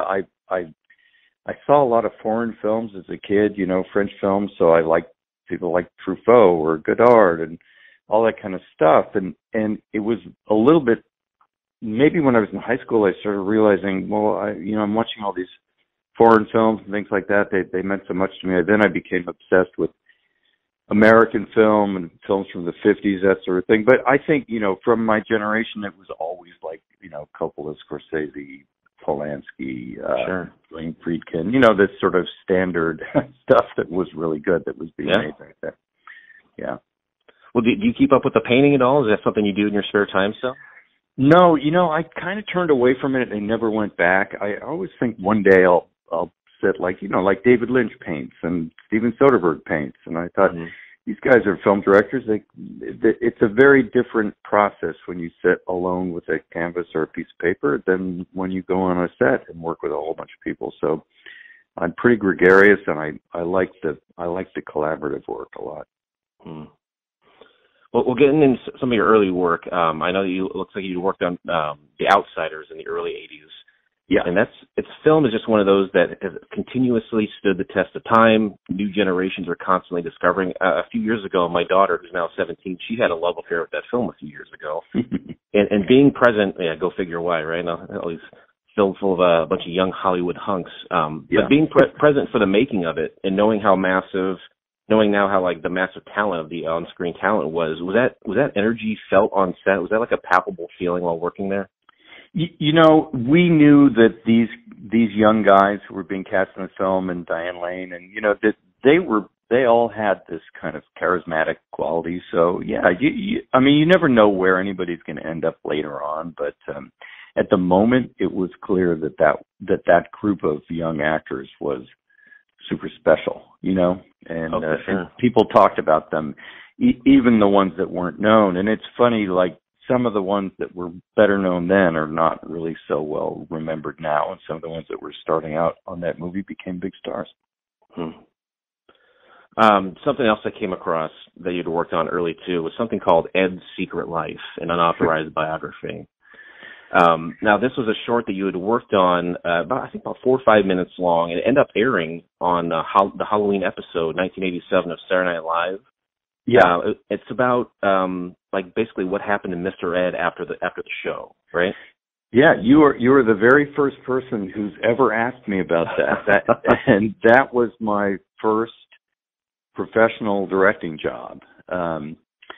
Somehow or another, I can't remember how I got. The SNL had done films earlier, in their first few years, and then they stopped, and then they were kind of reconfiguring in the late '80s, and they started up another little film division, and they got in touch with me. They said, if you have any ideas, why don't you pitch them? And I had a bunch of ideas I thought were really good for short films, and this was the one that they went for, and it was a mockumentary about what happened to Mr. Ed after his show got canceled. And I got like Nick Fleetwood and William Schallert, these old TV guys. That was a sort of a fake thing about what the downfall of Mr. Ed was. It was fun. I don't know if it exists anywhere except for in my garage, but it does actually. I saw it today. It's on archive.org. You can look up every single episode of SNL. It's toward the end of that program, but I did watch it today, and it was very funny. Heather Locklear is even at the end there. Yeah. Yep. So I know a lot of the current, even far back as 20 years, if they're making a Saturday Night Live pre-taped bit, they're using a lot of the cast still. I don't think any of the cast was in this. How did they decide to pick up? Where did they find you and said, hey, this is a funny thing. Let's put this on the show. How did that come about? I think that they were looking at, people who could be hired to make short films. So I was right out of film school. Right out of film school. And I was just trying to get going. I had an agent, and I don't know, they called me. They said, SNL, we're looking for people to do this. And I was like, oh, yeah, sure, absolutely. And so, they didn't want people in the cast. It wasn't about that. It was like, go out and make your movies. We'll give you a very small amount of money to do it. And then and we did it. And it's funny, my producer was Karen Murphy, who produced all of Chris Guest's movies, all the Best in Show, those kind of things. But she was just a friend of mine, and I remember we said, okay, how are we going to do this? So I wrote the script, and we got in touch with the actors, and you say it's going to be on SNL, and a lot of people were agreeable, and it was easy. It was fun. We shot in a few days. I actually want to take a look at that. I haven't seen it in a long time. Well, I'll send you the link once we're done here. But yeah, cool. I thought it was very funny. And I'm not sure if you're aware of this. Last question about Ed's Secret Life, but on the show here, Couch Pilots, we talk about TV shows that had only one episode. A couple years later, Eddie Murphy produced a show in 1989 called What's Alan Watching? It starred a young Corin Nemec, and a part of that show is like an E! True Hollywood segment about what happened to Mr. Ed after the fact. They stole that from me. I can't believe that's funny. Is it good? It's pretty good. I would say yours is the original, and I like yours a little bit better, to be honest. But they had even had celebrities in it like Shelley Berman and George Carlin, the Smothers Brothers. But it's a total rehash of what you did. It's very interesting to see those two things. That's funny. I don't know if that was a sort of a thing back then either. I just thought it was funny to say, oh, well, what happened to Mr. Ed? Well, he was in television, but he really wanted to be in features, which was something that, everybody in movies and television felt at the time. So I said, he was jealous of Francis the Mule, things like that. I don't know. I just thought it was funny. Yeah. The pilot's called What's Alan Watching? And it was really silly to think that there's two things out there so close. And even time-wise, yours was 87, and I think this was 89, but I just thought I'd mention that if you weren't already aware of it. No, I didn't know about it. I got to, if I ever see Eddie Murphy, I'll tell him, I can't believe you ripped me off in 1989. I want to ask you quickly about Heathers. I first saw that when I was very young. I'm 41 now. I think I saw it like 9 or 10. And it's the first movie that I saw where I was like, I don't think I should be seeing this. This is too adult. This is too cool. This is for older kids. Where do you think the appeal is that still resonates with people today? Because they made that series a couple years ago. I think it was a few episodes. But what is it about Heathers that keeps people bringing new generations to it? I don't know. It's got, the movie has really good dark humor.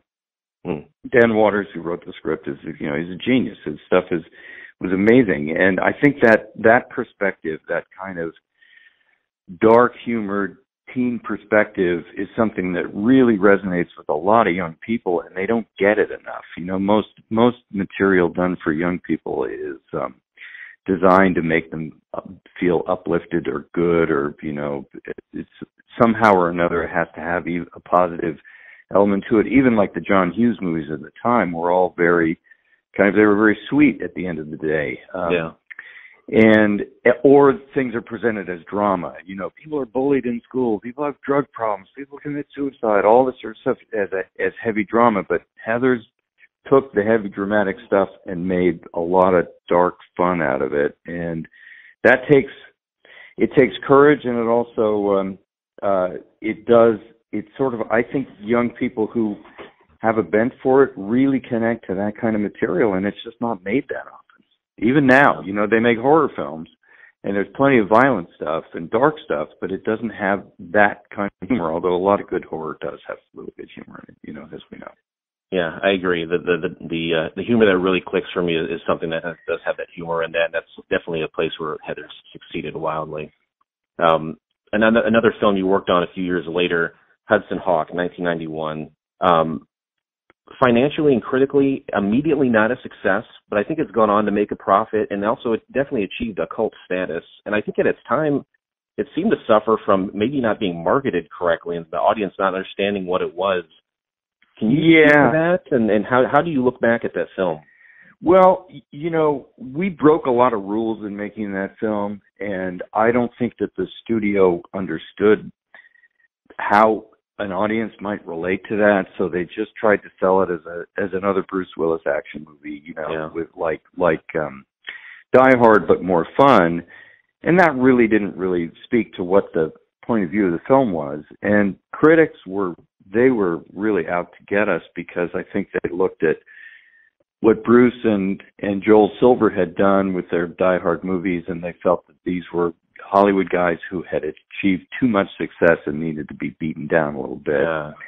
And also, you know, we were vulnerable because we made a really silly movie, you know, and we made a movie that deliberately threw genre conventions out the window, which does work sometimes and has worked a lot since then, but you know, we were too easy a target, and there were rumors about problems during production, most of which were way overblown, which was interesting to be in on it and to see what, you know, you have problems on every production to some degree, but these were amplified, and so yeah, it was tough. I mean, the movie was very badly received, but yeah, at the end of the day, it made money, and yeah, it has a cult following. I'm still proud of it, even though it's a bit of a mess. You know, it's got a lot of really kind of fun, unusual stuff in it that you don't usually get into those kind of movies. So I'm happy we managed to do that. I've heard it described as a surreal comedy and practically like a living cartoon, which I think is pretty apt. It's a fun, silly movie.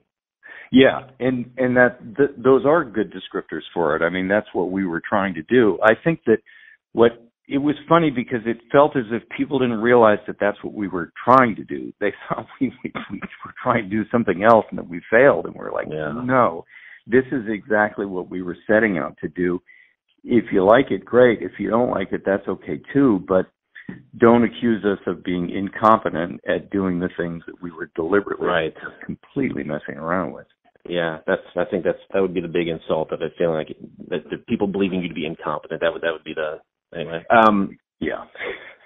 I hope it's not a sore subject, but 1991 you did receive the Golden Raspberry for director. Now, obviously, the Razzie is known as like a parody award show. I feel like in the modern era, it's kind of become something where hopefully people are laughing along with recipients rather than like them feeling that they're laughed at. What was it like winning a Razzie? Did it bother you? Did you show up to the ceremony? No, I don't think they had a ceremony. You know, did it bother me? By the time they got around to giving me the Razzie, I was like, well, you know, this movie has been, you know, I'd suffered every indignity in the release of that movie. And so, you know, I was like, okay, I guess if you're going to fail, you might as well fail big. And if you're getting the Razzie Award, then you failed bigger than anybody else. And yes, obviously there's a spirit of humor with the whole thing because, you know, everybody knows who does this stuff that you're always one step away from falling off the cliff. Right. And so, when you have a movie that bombs or that people hate, and it's big enough to get their attention, then you're going to suffer some indignities, and you better have a sense of humor about it. I mean, and in my case, it was like, I set out to make this movie. I tried to do things that you don't normally get into that kind of film, and people didn't want to see that, and critics were angry about it, and people were insulting about it, and it was like, well, fuck it, I might as well laugh along with them, because I kept working, and which is that what you don't want in Hollywood is to have people say, okay, you're done, we won't support you anymore. Right. No, yeah, the list of credits on TV and what have you, like just a lot of the coolest and hippest and most popular shows of the past 20, 30 years. So obviously you definitely kept working. And then it sounds like you have a good attitude about the whole Razzie situation. I know some people don't, but yeah, I think there is supposed to be a spirit of humor about it. So I'm glad you're leaning into that. Yeah, I remember many years later, a friend actually, who wasn't even in the business, said, well, you won a Razzie, like, you're a loser. And I laughed. I thought, no, the fact that you even know that shows that in a funny way, yeah, I'm a loser, but I'm a good-natured loser about the whole thing. But I had never really thought of it as something that that person was trying to get me mad, And I thought, well, no, that's not going to get me mad. I know I won the Razzie. Right. Well, last question I have before we talk about the pilot. The movie Ed Wood, you were originally set to direct that film in '94, but you went on, you had commitments, I believe, to the movie Airheads with Adam Sandler and Brendan Fraser. Tim Burton would go on to direct Ed Wood, obviously, and Tim Burton he's got a very specific style of filmmaking. How would Ed Wood, do you think, have been different if you ended up directing it?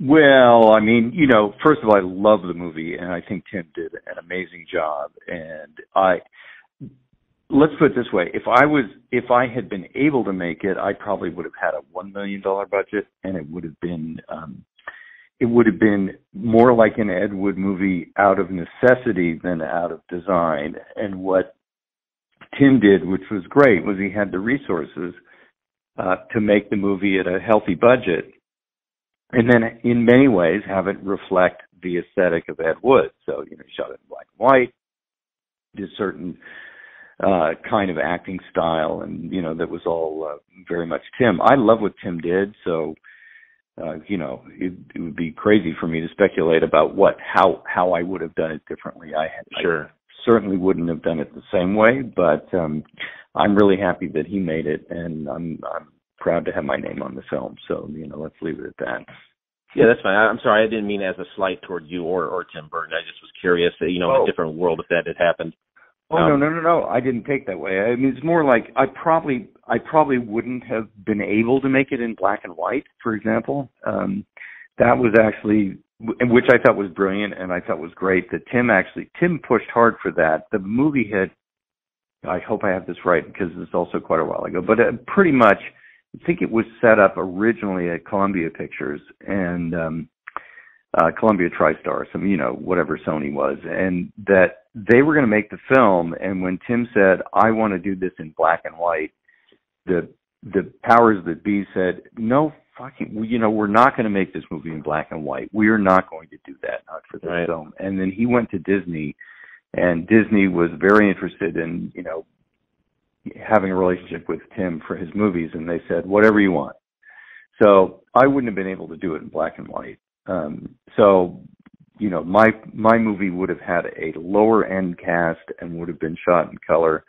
And, so in that sense, in many ways, it probably would have by necessity been more conventional, but it also would have been, I think there's something very kind of cheerful about Tim's movie, and I'm not sure mine would have been quite that much, quite that way. Fair enough. Interesting. Yeah. The pilot now, Trash, it was written by Chris Thompson, who has passed away, unfortunately. Yeah. You had worked with him at least once before, I believe, on the Larry Sanders Show. Is he someone that you found that you just worked very well with? And how did you get involved with working with this pilot? Well, it's funny. I don't remember working directly with Chris on Sanders' show.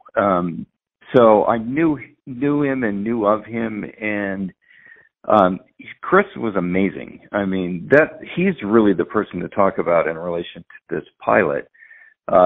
He was a really unusual guy. He'd come up in television and written on things like Laverne and Shirley and maybe Bosom Buddies, that sort of thing. Yeah. He sort of had a very conventional, high-end network television comedy career from the 70s. But Chris had he was very funny, and he had a really dark sense of humor. You know, a really, really dark sense of humor. And he'd had various substance abuse issues and things like that, and he had a kind of a turbulent life. He was known because he'd done a show called The Naked Truth with Taya Leone that launched her career, and I think that his marriage suffered. They had an affair or something like that. There was all sorts of scandal around Chris. And he was one of those people who created, he sort of walked around with a tornado above his head. But he was very sweet and extremely talented and kind of had this fabulous, cynical, dark sense of humor. And he'd just done a television show called Power. What's it called? Power, I think. That was a Fox show about the entertainment business, and so he did one called Action. I think Action. That's the one. Oh my God, that's the one I meant. With Jay Moore. Yes. Yeah. That was like a critical hit. People really seemed to like that, but it didn't stick around. Right. It was. That's right. Action. I don't know why I call it Power. Action was. I think it only did a season. Yeah. And it was really funny, and it was really good, and it also had a very sharp kind of dark sense of humor. It was a network television show. I think it was on Fox. Yes, that's right, Fox. Yeah, and right. So he'd come off of that, but he was highly regarded in the industry because of his credits were good, and he knew what he was doing. And but he was he was a complicated person. And when we started doing Trash, he came to me and he wanted me to direct it, and I was really happy and delighted, and it was a very happy collaboration. And Chris was going through a sober phase. He was not drinking. He was on his best behavior, and he was very sharp, and he was very focused. He really wanted to make this into a show that would go. And along the way, things fell apart a little bit, but he was good to work with, and I had a great time with him. And for me as a director, coming in and doing a pilot for somebody, especially somebody who had that level of experience and that point of view, it was great because I trusted his judgment on a lot of stuff, but at the same time I challenged him on a lot of things, and he challenged me. So we had a good time doing that.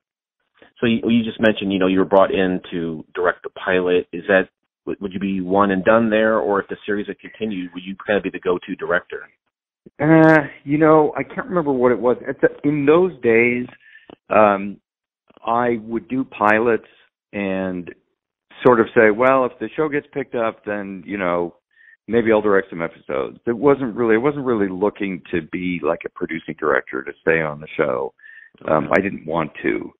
And this was for the WB, and I felt like the WB wasn't really my kind of network. That was probably not where I would want to do a lot of stuff. Okay. But, back in those days when I would get hired to do a pilot, my feeling was I'm going to do the best job I possibly can on this pilot and help the people who are writing it get their show on the air. What I learned, and Trash was part of that learning process, is that if you made a really good pilot, the chances of it getting on the air were actually reduced. Wow. I can think of like 3 failed pilots, pilots that I made that I loved that didn't get picked up, and the ones that I did that did get picked up, I didn't really, I never thought were very good. I've seen almost 400 failed pilots at this point doing the show, and you can just think of 3 that you made that were good enough that you feel like should have gone forward. It's hard. You see so many, and there's only a handful that I can really think, oh, this is a great one. This is a great one. But you made 3 that you believed in. That's pretty impressive. Yeah, and when I think back of pilots I did, those 3 come to my mind, and the others, sometimes I go, wait a minute, I did a pilot, I mean, Yeah. because you go in, you work for a couple months on these things. It's very intense, and if they don't go, you just sort of move on, and you almost forget about it. I never forgot about Trash. I love that. There were so many good moments in that pilot, and so many good things, good actors and stuff. Well, I think when we review the show at the end, we kind of go through the plot and then we rate it. And pardon me, both my co-hosts and I enjoyed the show. We really did like it. But you said, that's just what we saw on screen. You mentioned there's a lot of fun things about the pilot. Were there things behind the scenes that come to mind? Any remembrances of the show that made you think, hey, this is a great experience?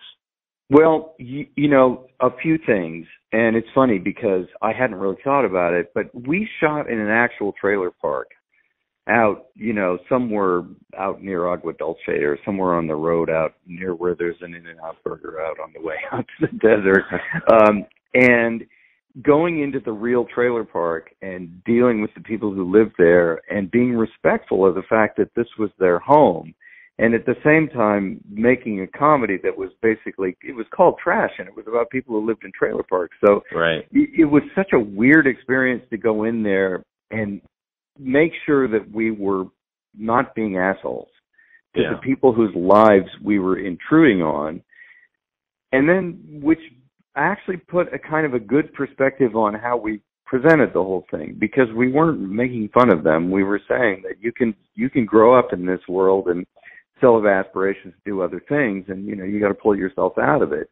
But all these crazy characters, that lived in a trailer park out on the edge of the desert, some of whom were very nice to us, and some of whom were like, get the fuck out of our place. That was really interesting and very cool to shoot. And then I also very much remember this scene we did with Charles Napier. Do you know which actor that is? Oh boy, I'm going to look it up real quick. You might have to refresh me while I'm doing that. He's a character actor who did a lot of work in Roger Corman movies and in lower budget films back then. And he was also a favorite of Jonathan Demme. And you would recognize him. He had a big square jaw. He was a big guy and a big square jaw. And he did a lot of very funny stuff. And he did some big action stuff. And I'm seeing a picture of him now, and I absolutely can. I know the scene where I think he's kind of plays a muscle tough guy. Yeah. He plays a tough guy who lives in a trailer park, but in his heyday, he did a circus act or an act where he would pull a train with his teeth. Clamped into his jaw, he would pull a train. Yeah. And I love Charles Napier. I always wanted to work with him. I thought he was great, and I'm pretty sure it was Chris Thompson who said, what about Charles Napier for this? I said, oh, yeah, that would be so good. Let's see. Maybe we can get him to do it. We didn't know we'd get him. And he was fantastic. And he was really, really, really fun to work with. And another guy, Richard Berge, who Chris knew, who'd done a bunch of really funny stuff. He had a bigger role in the pilot. So, these actors we had a really good time shooting that stuff. That was, sometimes when you have fun shooting, it means the stuff really isn't very funny and, never translates. But in this case, I feel like the fun scenes to shoot also turned out to be the better scenes in the pilot. Well, that was definitely a fun and memorable scene, especially I think is that his very young wife or girlfriend had the baby hanging from her breast. That was probably the best gag in the whole thing. That he talked about he pulled trains with his teeth, and then his wife is suckling. She's nursing the baby, and she holds her hands up, and the baby just hangs off her. Yeah, and that was a tricky thing to get to work. I think, like I said, we enjoyed the show. And I think one of the genius parts about it was kind of leaving this door open to say, here's this young kid who's aspiring to do something bigger with his life, and he's interacting with all these people. And I feel all these people in the trailer park, that's just an endless amount of characters. This is an interesting world-building situation, and there's a million ways you could go. There'd always be fun gags in there. I think leaving that door open to do that if the series would continue, it's a really smart idea.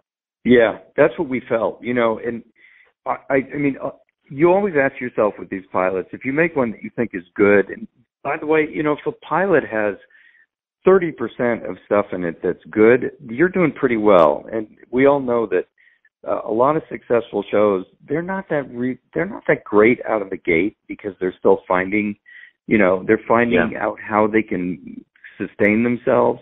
And it's especially true in pilots. You have to establish a lot of stuff, and there are a lot of things that well, if 5 episodes in, it's going to be much better because we will have hit a sweet spot with these things, and we've gotten the exposition out of the way, and the audiences are going to get what they're there to watch. And whenever a pilot is unusual in tone, you're really fighting an uphill battle. And in this case, we knew all that, but it had tremendous possibilities for a series. And I always felt like the biggest problem was we were at the WB, and this was not the kind of thing that they did.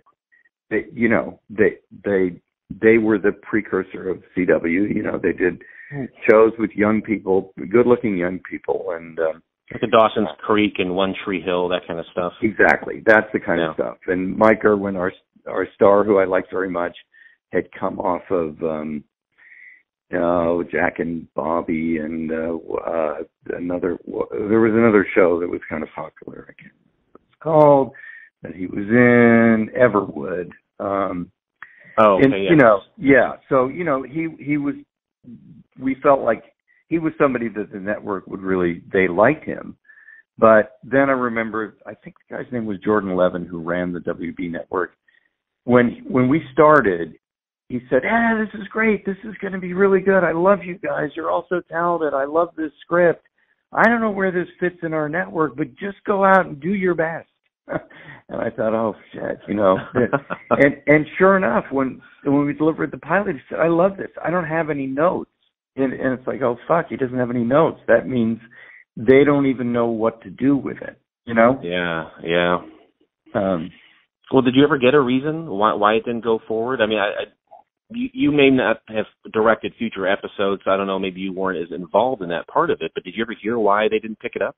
Yeah, I mean, they basically said, we love this, but it doesn't fit into our overall network plans.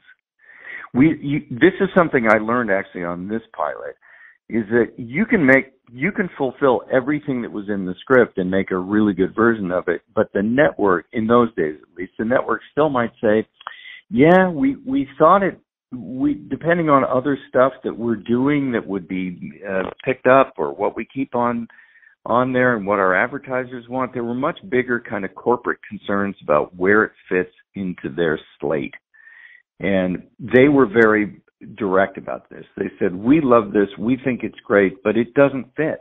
It's not, we have nowhere to put it. We don't know what to pair it with. We don't know what night it would go on. We don't know, we want to get people watching our network and not changing the channel. Well, if you had your druthers about it, where would you have put it? What network or cable channel do you think Trash would have fit best? Well, I would have done a much darker version without all the restrictions of network television. I would have, wanted to put it on HBO, Showtime, because those were, back in those days, if you did stuff for networks, and I didn't do very much for networks because I found the restrictions were just too irritating. But for pilots, sometimes I go, yeah, fine, we'll do the pilot and see if we can make the show work. The difference between doing something for HBO or Showtime and doing something for NBC, was massive in terms of the way people talk, just the language and the possibility for references to sex and all that sort of thing, which in network you just couldn't do. Yeah. Well, it's a shame it didn't go forward. And like I said, there's a lot of great stuff about the pilot. I think you agree. I guess what I want to ask you about next is what are you working on? Is there anything coming down the pike that you can promote or talk about? Well, I just finished doing a couple episodes of it. It was in the second season of a show called American Rust that Jeff Daniels is in, and that was fun for me because it was a bit of a departure. It was more a straight ahead drama, and it was a dark kind of cop drama set in the Rust Belt. And I love Jeff Daniels, and I'd never worked with him. I was supposed to do an episode of Newsroom, but the schedule shifted at the last minute. I like started to prep it, and then their schedule shifted, and I wasn't available when they went back up, so I never got a chance to do it. So I did that. I really had a good time.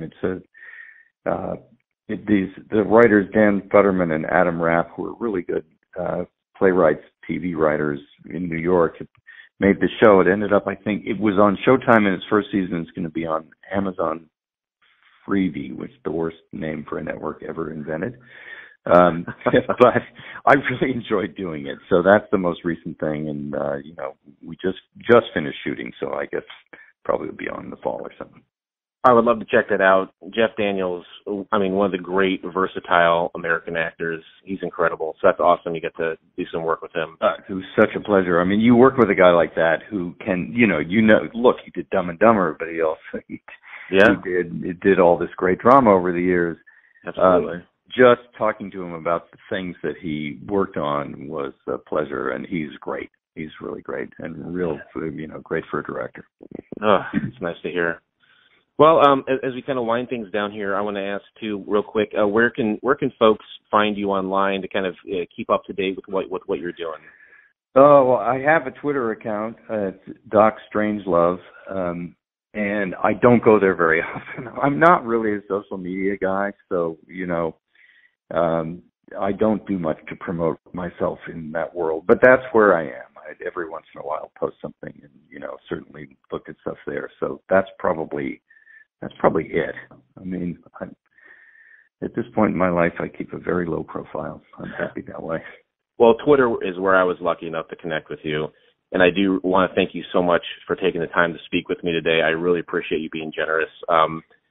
Continued success to you, and please take care, Michael. Thank you. You too. It was a pleasure. Thanks. Have a good one. All right. Bye. What another great American interview. Thank you so much, Director Michael Lehman. Really enjoyed speaking with you. All right, let's go ahead and break down the pilot beat by beat, second for second, microsecond by microsecond. Micropenis second. Well, hey, your words, not mine. Hey, this will be a fun one. It was like 24 minutes long, right? Not too bad.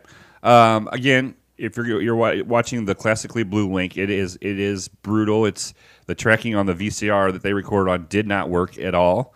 It was probably recorded in a trailer park. It was. No, I meant the person who recorded the copy of it that we watched probably lived in a trailer park. My interview with Todd Lowe, he said that the only copy he has of it is on a VHS. I said, what comes to mind when people ask you about the pilot? It's been 20 years. He says, you're the only one who's ever asked. That's awesome. So we start the show. It has the home video recording, the old on the shoulder kind of thing with the kind of the box around it to center it and the timestamp at the bottom of it. And there's a young man's voice, and he's filming at a trailer park. Yeah, dusty. This is not a nice trailer park. This is a dirty, white trash, beat 'em up kind of park. Sure. He's interviewing residents of the park, and the woman that he's talking to is kind of giving like an oral history of that specific park. And she says this part of it's called Shangri-La, this part is called Paradise, and she's a big lady too, right? She's thick, big bruiser, and she's with a little person. He's German. His name is Gunther. Yeah, and he's grilling. He can barely look over the grill. I love it. But also Mac, who we find out's the name of the guy doing the recording, said, "How'd you guys meet?" He said, "Well, I worked for the CIA, and I was in East Germany." Or West Germany, and I was a spy, and I was caught by Gunther here and interrogated by him in East Germany. He was part of the secret police, and then during the interrogation, we fell in love. Right, and then he ends up sitting on her lap, which is really great as well. Okay, I was hoping you'd say great, because I thought this is something that Blake is going to find erotic. Well, I wouldn't say erotic, but I found it cute. But they're really in love, and they're soulmates. And that just goes to show you, folks. The person that is your soulmate doesn't necessarily look like you, like the things you do, have the same interest, same money management skills, but you can fall in love and you can become soulmates. Yeah, and you'll live peacefully and in love for the rest of your life. Amen. The entire show is not shown through the eye of Mac's camera, though. Just portions of it. We catch up with him and a girl walking on train tracks. We find out her name is Gypsy. Is it Gypsy? Okay, because I wrote Tipsy. Which would probably work, too. Mac is a typical kid in the early aughts. He's 16-year-old. He's a white kid, and the girl is white as well. And she's got this like short, spiky hair, and she's kind of white trashy hot. Yeah, I'm into it. I would say she's kind of. I guess back then it would be considered like punk more than like it wouldn't be grunge. It'd be more punk. Her brother definitely falls in that category, and even the subcategory, not the subreddit that you're on, but the subcategory of like crust punk. Like everyone, all of his friends are like these punk thugs, but they're all like gross and disgusting. Right. Anyway, she says my brother Billy gets out of juvenile hall on Sunday, and she says it in a way that makes it sound like Mac had something to do with it, and we find out in a quick flashback he does. Yeah, they take a flashback. Him and Gypsy are riding their bikes back to his trailer. The repo man takes their family car, and Mac goes straight to his mom, who's standing outside, and says, like, what happened? I need that car. I'm going to get my license next week. And at first, I thought it was Susan Sarandon. Okay. It did. I know she's a character actor. I've seen her before, but it kind of looked like a young Susan Sarandon. Is Lisa Blount is her name, and she passed away in 2010, early 50s, due to a blood disease. Ugh. Yeah, it's unfortunate. She's a beautiful Don't lady. share needles. Jesus Christ. Anyway. So he said, your dad did not make the car payments. I think there's too many, like the prices of whores and booze or whatever has gone up, and he abandoned them and went to Vegas. Right. And the girl says, Gypsy, she's like, hey, you know what? My brother's got a car you can use. Sure.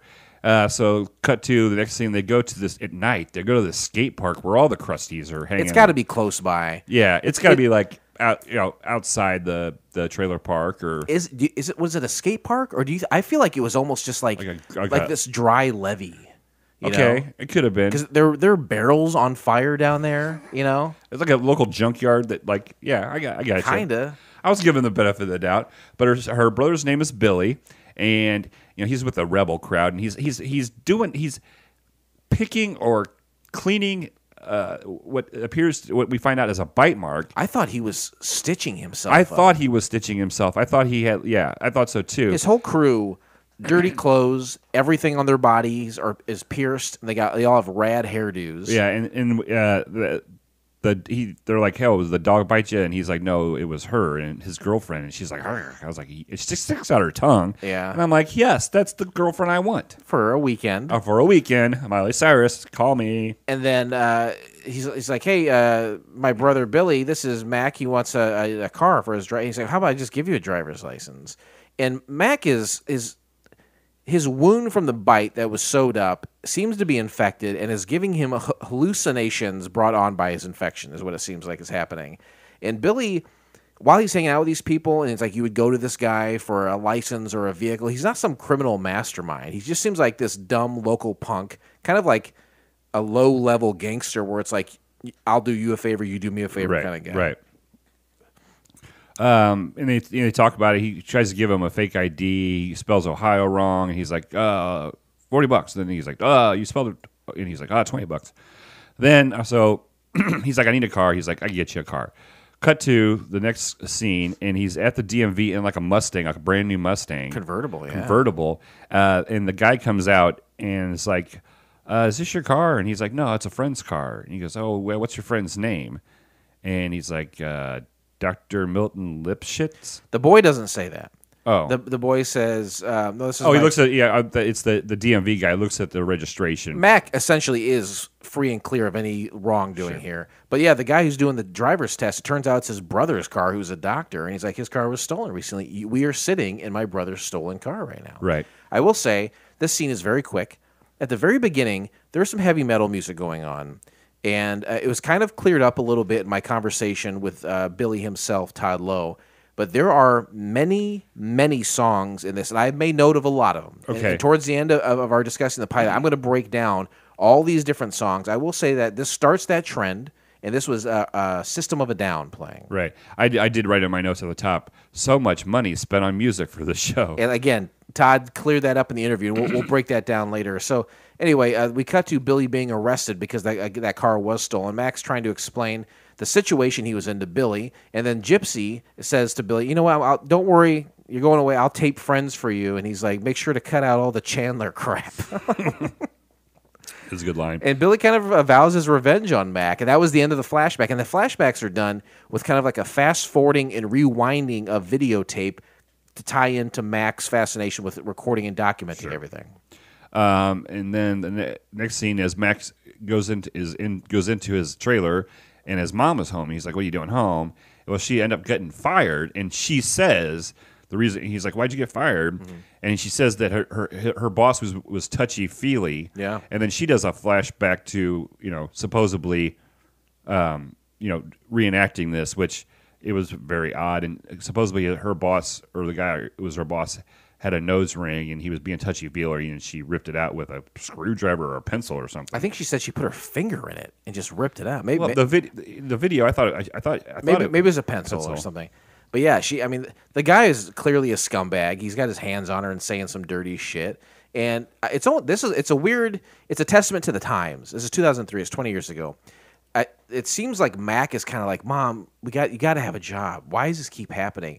I'm kind of if the mom's description of what happened is accurate, I'm kind of with the mom on this. This guy's a fucking asshole. But I think, in my opinion, while watching it, is she was making it up. She does obviously can't hold a job. Yeah, it seems to be true. And so, rather than telling the truth about how she was screwing around or didn't show up or didn't go. Oh, so you think the story that she tells is fabricated? I think so, because of the way she was dressed and stuff. I didn't think that was really what happened. Maybe so. But he gets mad, and he's like, "Well, I'm leaving. I'm going to Mr. Blue's house to do some lawn work." And she talks shit about Mr. Blue, and I love it so much because he's like, "Well, somebody has to go earn money," and he picks up her carton of Parliament's, Parliament 100 lights. Yes, and he's like, "Somebody's got to pay for your Parliaments." It was odd. You should go to Reddit and then go to cigarette culture. Okay. And download that subreddit. Do you have to put a hashtag? What do you put before it? It's an underscore trans underscore cigar. Okay, right. I gotcha. I'll write it down there. Another cut to Mac now approaching the Large Blue. That's the last name of the people he's working for. Their big palatial estate, and a very out of place song, "Scientist" by Coldplay is playing here. I can understand playing a song, maybe even a song that, because the estate is having some sort of small event. There are people hanging around, but this song dominates. It was a very popular song by Coldplay. It dominates this scene. It feels really out of place. A lot of beautiful women sunbathing on this scene, and we get men in beige suits sipping drinks. Linen suits. Yeah, standing around pools drinking. And Mac locks eyes onto this very stunning young lady in a bathing suit. Right, and he's kind of mesmerized, and the song's playing, and she's like got her back to him from across the pool, and then she turns around, sees him, and smiles, and starts walking on water. She was walking on water, and so I was like, oh, he's daydreaming. Absolutely. I was like, he's got to be daydreaming here. Absolutely. But she wasn't walking on water. We find out there's like a little ledge there that the water's covered. It's not revealed yet, but yes. Right. So this seems dreamlike, and he's love struck, and I don't know. Yeah. Maybe I'm love struck. Fuck you. Who cares? Oh yeah, she was adorable, and I'm sure that if the tracking was better, it wouldn't look like she had wooden teeth. She's the George Washington of this pilot, right? And her name is Luna. She seems very deeply sincere and sweet. Yeah, and pretty horned up. Yeah, she's got a kind of a hippie vibe to her. A little bit of that going on. Earthy vibe. Bohemian. Yeah, bohemian. But she's horned up. Oh, yeah, she is ready to party. She locks hands with Mac within moments of meeting him, and they're kind of spinning around. Like that thing where a camera's facing an actor, and it looks like they're spinning around, and then the camera goes to the other person. They're doing that move. It's really bizarre. Until Father Bud Blue, puts his hand on Mac's shoulder, effectively stopping their spinning and sending Luna directly into the pool by sheer centrifugal force. And we find out that she can't swim very good. Yes, Bud recognizes Mac as the gardener. As Luna drowns, we see a party waitress walk over the part of the pool that Luna walked on earlier, giving her the illusion that she was Jesus of Nazareth. She wasn't at all. She's just a regular lady. Right. But I thought they should have played "Walked on the Ocean" by Toad the Wet Sprocket here instead of... that would have been a good choice. You remember that song? They should have called you. No. All right, it's fine. I don't remember that song.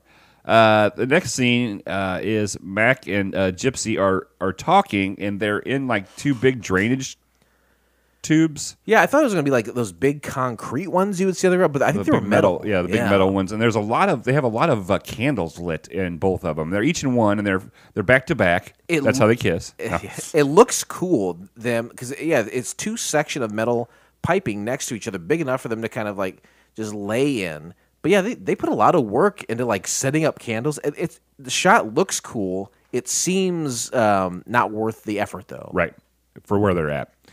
And they just talk about like being in love or like finding the soulmate or something. There's definitely that kind of conversation. But Gypsy confirms that Billy's out of juvenile hall. That is the most important part of this. Yeah, this part. And it's kind of confirmed that she slept with at least 20 guys. Which she says 20 is not a big number.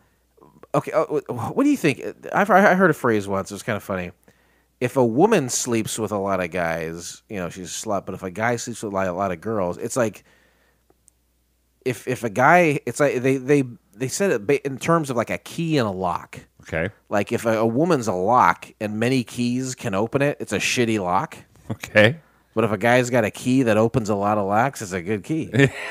That's good. I like it. It's kind of a good. I kind of butchered it. We should get a T-shirt made. I like that. I'd never heard that. That's good. But everyone, if a hot lady says, "You want to fuck my vagina?" A guy, of course, is going to say, "Yes, Yeah. I'd love to do that." To Well, you. how many girls have you slept with? Don't ever. Exactly right. You always take whatever the number is, divide it by 2, and then divide that by pi. Oh, right. You want to get the circumference of their sex? You just want to get that number as low as possible. But is 20 a lot for a lady, you think? At her age, she was probably, 17? At the youngest? If that guy was 16, he said, I'm going to have my license. Yeah, I mean, she's not hanging out with a guy that's that much younger than her. She's like 15 to 17, and she slept with... Yeah, that's bad. That's bad. Okay, how... you got roast beef already, and you're only not even 20 years 35. If you're 35, is 20 a lot of No. guys? How many is a lot of guys if you're a 35-year-old woman? How many is a lot of guys if you're... I'd say 40. 40? 35 or 40. Wow, okay. That's a lot. I think 20 is fine. You got to think about college... high school, college, you experiment. Got to fuck your way through every part of your life, right? You got a professor that you're trying to get on that bell curve, get past the class. You sit on his bell end. That's a British term. Let's see here. Gypsy, Max basically asking her about soulmates. It's hinted at that she's into him, but when he starts talking about soulmates and he clearly doesn't mean her, she's immediately turned off and frustrated with the conversation because she knows that he's not into her. Right. So she gets up. She was ready to leave. Gypsy is annoyed. Yeah, gets up to leave, and right then her brother and his gang of crust punks show up, blasting some more System of a Down, and they're very souped up, and they're giving like a what I have no idea what they're in an S10. Were they like an S10, like a big S10 or something? I thought it was like a Bronco kind of. Maybe it was like a Bronco, a big 4x4. Yeah, they threaten Mac right there, and before tearing ass out of the right. parking Yeah, lot. they just threaten him and then take off. The next scene is Mac is recording again, and he's interviewing a gentleman, and it starts from a photo of a man pulling a bus. We're missing a quick scene. Can I shoot it real quick? Sure. Okay. So the next day, Mac is mowing the lawn when he's approached by Luna, and her hair is back and like wet, like she's been in the pool, and she's wearing kind of a respectable outfit compared to this string bikini. Yeah. And she's carrying 2 glasses of Coke. She stands real close to Mac. She hands him a bottle while the sprinklers go off, and not a word is said for a moment. This could literally be a Coca-Cola commercial. Yeah, for sure. And Two good-looking young people drinking Coke while the sun sets behind them in Northern California while the sprinkler goes off. Right. That's a perfect commercial. And I actually skipped over. I had this. He's mowing, and he sees Luna, and they're talking. And she says, "Why is it every time we see each other, I get wet?" Mm-hmm. And he likes that. He says, I like when you say shit like that. And then she's like, "I always knew someday I'd meet someone as though they ran through my body like blood." He's like, "I like that more. Keep saying fucked up shit like that." He keeps saying stuff that makes me know you're crazy, but fuckable. Oh my god! Hey, so yeah, now you're right. He's back and he's interviewing more residents at the park. Yeah, and he's interviewing this guy who his job, he used to pull heavy stuff with his teeth. He pulled a bus. I think he said like 100 miles or something. I think he said 5 miles for something, and then but he's also pulled I thought he said a plane at one point. Yeah, And he's like in his 60s. He's like an old tough guy. And he used to do this. Is how he used to earn a living. Is he would pull heavy stuff, kind of like a showman of some sort. He's an old guy. He's like, this is like a dying American art form. Yeah, that's what I like to be. It's a dying art form, like porn on film. I love that line. And then he's like, I like to pass this skill on to my son so the art form doesn't die off. And again, this guy, 63, 67, he's got an infant son. Yeah. And the woman is like in her late 20s. Yeah, she's good looking for a trailer park. And so they pan to the lady, and he goes, go ahead, honey, show her. And she whips out her boob and for the kid to start sucking on it and feed, obviously, which is natural. Don't make perverted jokes about it. But then she stands up and lets go of the baby, who continues to cling on to that nipple. She stands That's up. a Star Trek joke, by the way. Not a bad joke. But yeah, she lets go of the baby. The baby's just hanging there by its mouth, clamping onto the tit. That night at home, Mac tells his mom about his interest in Luna, and his mom tells Mac to stay away from the blues. But she used to date Bud in high school, is what she says, and that she said I lost my virginity to him in a pet cemetery. Right, which is a big opportunity to play the Ramones' Pet Cemetery. They didn't do it. No, they didn't do that. It was too expensive. But she goes back and has a flashback. Because he's like, "Well, where did it go wrong?" Flashback. Bud was supposed to go take her to the prom, and this isn't like the flashback before where we just see what happens. This is his mom narrating what we're seeing now. Right. And she was supposed to go to the prom. Her and her dad were excited about it. She's waiting outside the trailer park. The limousine pulls up. She's all excited, thinking Bud's going to come out of the car. They're going to go to prom. Mm-hmm. The driver gives her a note that says, "Hey, I'm taking somebody else." Bud, when we see Bud in modern times, when Mac's going to help him, he lives in this massive house, big, beautiful estate. His mom, Lisa, says when Bud was young, he was dirt poor. Oh, yeah. I had to do a lot of work to save up for my dress. I got him a tux. I got the limo. She did all this stuff herself. She worked hard pumping porta potties with her dad. Right. And so the note says, so she's upset. And her dad's upset. Cut to Bud coming out of the big mansion of this girl, because this girl was rich. I think they said her name was Harmony, and she lived on the hill. And she's got a big, beautiful home. She right there could have played the house on the hill by Hank Williams Sr. So many opportunities. Mansion on the hill. So furious and scorned, his mom, again her name is Lisa, and her father show up to Harmony's house in their septic tank pumping truck, just as her and Bud are sitting in the limo outside of Harmony's house, and she spews a ton of human shit directly into the limo's sunroof. She said her father got 30 days in county, and she got probation. And Mac thinks this one event is what kind of spurred his mom's life off. She's like, this screwed your whole life. He said, I got 5 minutes of satisfaction of it, and sometimes that's all a person gets in their life. Right, yeah. It's kind of a somber. Yeah, it is a somber moment for sure. Anyway, so she says, just make sure you take care of your heart. But she knows that he's going to try to keep seeing this girl. Right. Next scene, Billy comes to see Mac, and he calls him Hollywood. Yeah. And he's like, hey, all the crusties are they're all around, circle up at a distance. Yeah. And they're kind of talking to each other. And it's night. Yeah. He's going out there to face the music. Right. He's like, I gotta do this. And Billy's like, hands him like a stack of books. He's right before he does that, he goes out and he makes a sodomy joke about Billy being in jail. Which I think, if you're going to go outside and there's like 8 dudes circled up, you're not going to try to antagonize him about being fucked in his dirty asshole while being in jail. That's messed up, right? Yeah. But he does. But you're right. Then he hands him a book. He said, "Yeah." He's like, "Hey, thank you." And basically, Mac gave him all the Hobbit books or whatever. He was Hobbit, reading. Lord of the Rings.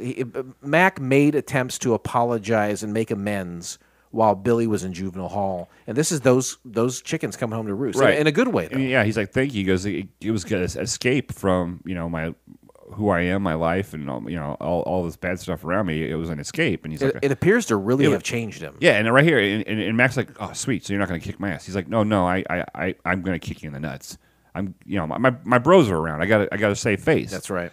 He's like, "Here." He whispers to me. He's like, "Put these books in your pants." Yeah. Which, how did you get a stack of books in your pants? And second of all, isn't that just going to make getting kicked in the nuts worse? We find out. Boom! He gets kicked in the nuts. Goes down. I don't think it would help any. if someone gave me the option to have it or have not it, I would definitely take it. Okay, so you're a haver. Any kind of buffer between a man's encroaching foot and my my bare naked nutsack, It's been. I would take it. No, they might be giants. No, it isn't. No, you're right. This is who we're talking about. Hey, he says he kicked me right in the hobbits. Later, back at the Blue Mansion, Luna approaches Mac, and Mac tells her that he grew up in L.A. and that he recently just moved back to the area where they are now. And Luna is very interested in him, and they start kissing instantly. Yeah, instantly. This is great.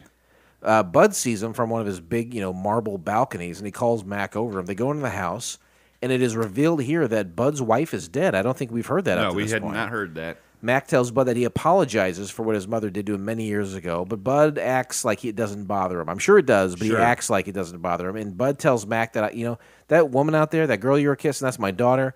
I have big plans for her. She's a very special girl, and none of those plans include you. And he calls him like a bunch of names, like some meth cooking, scumbag, white trash, piece of, trailer park guy. He really gives it to him. Yeah, he says, stay away from my, daughter. He says, but how about this? You can keep your lawn job. Oh, yeah. And so, Max, he's like, you don't, you'll probably end up like your mother or something like that. And he goes, well, the fruit doesn't fall far from the tree. Obviously, if it's a fruit tree, there's two different species. Those trees got to fuck. Those trees got to fuck. But yeah, I think the real turning point in this was when he called his mom a lunatic. Right. I think that really bothered him, and so he slaps Bud in the arm. Who's like a full-grown big adult. He slaps him hard in the arm and like laughs it off. Like, my mom covered you in shit and you're laughing it off. You're saying, I can play that same game. So he goes outside and he mows "fuck you" into the guy's yard while Bud's looking directly at him, and then he kisses some Luna some more while the sun sets. And then we hear a couple different versions of Willie Nelson's "Crazy" here. We hear it by Patsy Cline and we hear it by someone else. Real quick, that's the end of the pilot. We hear "Down in the Boondocks" by Billy Joe Royal. We hear "Hang on Sloopy" by the McCoys. Hang on, Sloopy, hang on. We hear another song by Coldplay called "Amsterdam." We hear a song by System of a Down called "AEIAIAO." We hear "Bad Boys," that kind of the Jamaican "Bad Boys." Yeah, What you Cops, gonna, right? what you gonna do? That's by the band Inner Circle. We hear "St. Louise is Listening" by Soul Coughing. The songs pile up. When I talked to Todd Lowe, I addressed this with him. He was just the actor, and he doesn't make all these technical decisions. But what he said was that he believes these were save points. This was not a sold series. This didn't air. This is a thing where they just put place-holding music in there. That if they were to go back and approve this, they would change out the music with something cheaper or public domain or something they composed that would be more inexpensive. Right. But yeah, there's a lot of notable tracks in this. Bring that funky track. Oh, bring Please it, remain baby. seated as we are now crossing a zone of turbulence. Kick them daisies. Kick them daisies. Remember that song? I know the Daisy Duke song. Come on, baby. Yeah, there you go. Kick them daisies. Look at that girl with the Daisy Duke song. I want you to. I think that came up on Radio Rewind a couple months ago. Did it? I remember exactly what was going on in my life when that song came What happened? I had went to Eastern Illinois University for a week to art camp. Met this beautiful, short little girl named Tiffany. She wasn't a little girl. I mean, she was in high school. 8, 9. Lived in Auburn, Illinois. We became after we continued to write each other and stuff. And I went to Auburn, Illinois to spend the weekend with her. And when she was driving me around town, that song was on the radio. Was something Amish in this story somewhere? Something to do with Amish? I feel No, like that's a different girl. Oh wow, God, so many women. 30... But anyway, I had the hots for her, and she liked me as a friend. Oh, so nothing happened? No. No. Boy, she probably thought you were asexual. Hey, why didn't trash work? Why didn't trash work? Again, we're professionals. We've been doing this for a long time. We can look past the quality of the copy. We understand. Yeah. So that you got to look past. People didn't see it like that on television. If it was seen at all, yeah. Yeah. It reminded me of like a teen WB network kind of show, like Dawson's Creek kind of thing. Changed to like CW maybe a few years after that, but I think again that's what Todd said, that this was for like the CW. Yeah, it reminded me of like a Dawson's Creek kind of thing. Yeah. And, So I mean, at the time, that's the kind of shows that teens were watching. I understand that. I guess for me, being an adult, I couldn't get into it. I couldn't get vested into it. It seemed like him and Luna fell for each other very quick. There was no build up. He quickly has got an enemy in Billy and an enemy in Mr. Blue. A lot happened, and there was not a lot of build up. The first kiss you have with Luna is the episode before the season finale, and then you try to figure shit out in the season finale. Right. That's when you kiss her for the first time. But they're really going fast. I just didn't know where they're going to take this from. I mean, obviously they're not going to be able to be together, but they're going to find a way to be together. I don't know. I couldn't get into it because of the age range. You know, even when in 2003 I was 22, I wouldn't have been watching this. It seemed teenish. Yeah, I think that's the audience. You're probably attracting 14 to 20-year-olds watching this show, and I don't know. It's an interesting premise. We're in a lot of sets. I feel like some of the stuff was shot outside. It was in real locations. I think that's cool. I think the fact that this is a comedy, this is a half-hour comedy, no laugh track. That's cool. That's good. There's a lot of good things happening here. I talked to Todd, obviously, for a half hour. I liked his character of Billy. His character, he is this weird, I think I said it during the interview, a neutral force in the world that would probably work against Max sometimes, and they would probably team up sometimes. Sure. He's this guy that he would just have to go to reluctantly to get his resources, which sometimes would be in the underbelly of society. Was Robin from Batman and Robin, was he asexual? Or do we ever find out in the comics? I don't know. Okay. I feel like there's a lot of changing of the guards and that guy. Okay, I don't sorry, know. Just popped into my head. I'm glad you said it. Should I start buffering what I say? I feel like I derail the episode once in a while. No, I was gonna bring Robin and Batman up anyway. You just beat me to it. I like Mac. I like the idea of the camcording and the. I think none of the people in the park came into the direct storyline. They were all just kind of buffers to build up the mythology of the park and add to Mac's character. But I think over time you could have any number of weirdos in the park, and they could help or be a part of the story and stuff. Sure. I feel like they left the door open to a lot of good stuff, and the whole time that Bud Blue is just going to be the villain over the whole thing. Sure, kind of like when we watched that show about Archie's. Where do they live? What town do they live in? Riverdale. What's her name's dad? He was like the villain that you just saw like Veronica's dad. Yeah, peering. I absolutely, yes, that's exactly what I think too. You have this kind of rich, evil dad saying over things, but Mac is kind of like Archie because he's got to choose between Gypsy and Luna. Yeah, and Luna's that kind of girl who we find out her mother passed away, so she's got issues, mommy issues. Right. She's rich and spoiled and horny. I mean, again, great weekend girlfriend. Right. Okay, I think that's enough of that. Ladies and gentlemen, as we start our descent, please make sure your seat backs and tray tables are in their full upright position.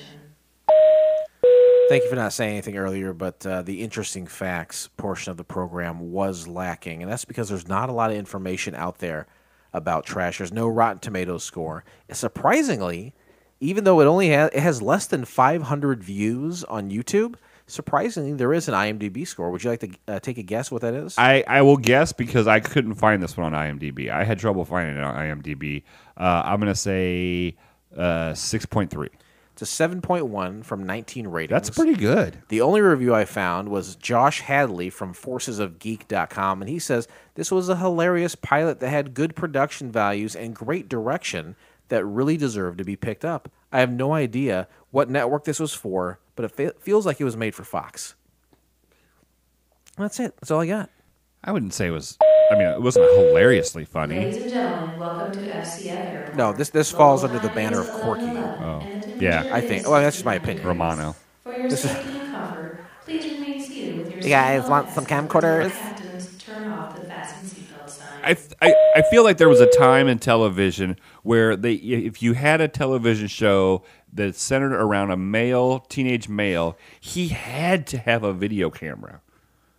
Well, you mentioned Dawson's Creek, which is more of a teen drama. No, but I'm just saying. What are other examples? Well, we just watched one. What is Alan watching? He's carrying around a camcorder recording stuff. I'm just saying, like, he was at that one. Yeah, and it just, I think there's a couple other ones. Just like teenagers got their hands on video cameras, and that's a good premise. And then the content floodgates were open. Yeah, exactly. All right, that's fair. Hey, guess what? This is the part of the show where we grade the pilot in question. That's Trash, and we have a very, very fine-tuned and specific grading scale. You know, when we came up with this grading scale 700 years ago, actually 39 years ago when we started this podcast, when we wrote it down on paper, the idea and the paper lit up and glowed, and around the edges it started to burn, and then that glowing got bigger, that little ring got bigger. And it was a miracle. I think it was one of the commandments. We do not talk about this very much. Yeah, I mean, and that's when we knew that we had the right idea. We grade these pilots from a 1 to 7, okay? Mm-hmm. And each one of those numbers correlates with a character from the 1990s television show Wings, which is a classic sitcom. You're doing a great job. Thank you, by the way. I'm actually putting effort into it. I can feel it. It's radiating off you. Usually there's like this big alcohol haze that any effort gets sucked right into. Not today. Hey, listeners, grade me. See how I'm doing now that I'm free and clear of alcoholic beverages. Do you feel like you have a laser focus now? I do feel like I'm in it. I'm still in it. I don't know if I'm doing it well, but I'm in it. That's all I can ask. What do you think? I think I'm in it. It's no, I can tell. Not near as funny. You were pretty good until you started talking about Batman. I don't know what the fuck that was. So 1 through 7. 7 is 1 is the worst. That's a Roy Biggins. 7 is the best. That's a Brian Hackett. Jason, you are a major contributor to this grading system. Wow, I'm gonna have you go first. How would you rate from the 2003 pilot Trash? I want to say I want to give it a 5, but I think I'm going to give it a 6. Really? It wasn't over the top hilarious. Nothing like insane happened in this. This is kind of a slice of life. I think things could get a little bit more weird and a little bit more quirky as time went on. And as much as like these weird crust punks and this bizarre living in a crappy trailer park would allow, there's a lot of opportunity for antics here and quirkiness. It's fun. I like the actors. I'm going to be that guy for a second and say throw a black dude in there. Give it a little bit of diversity. Sure. It's insane to think that everyone everywhere is white. But I would say this was fun. It was funny. There's good characters. A big opportunity for world building, which is what I love. Yeah, you're a world builder. I love that. I love when characters can pop in and out at any time, and maybe they only have a couple lines, but someone's smart enough to give them good lines and make them memorable.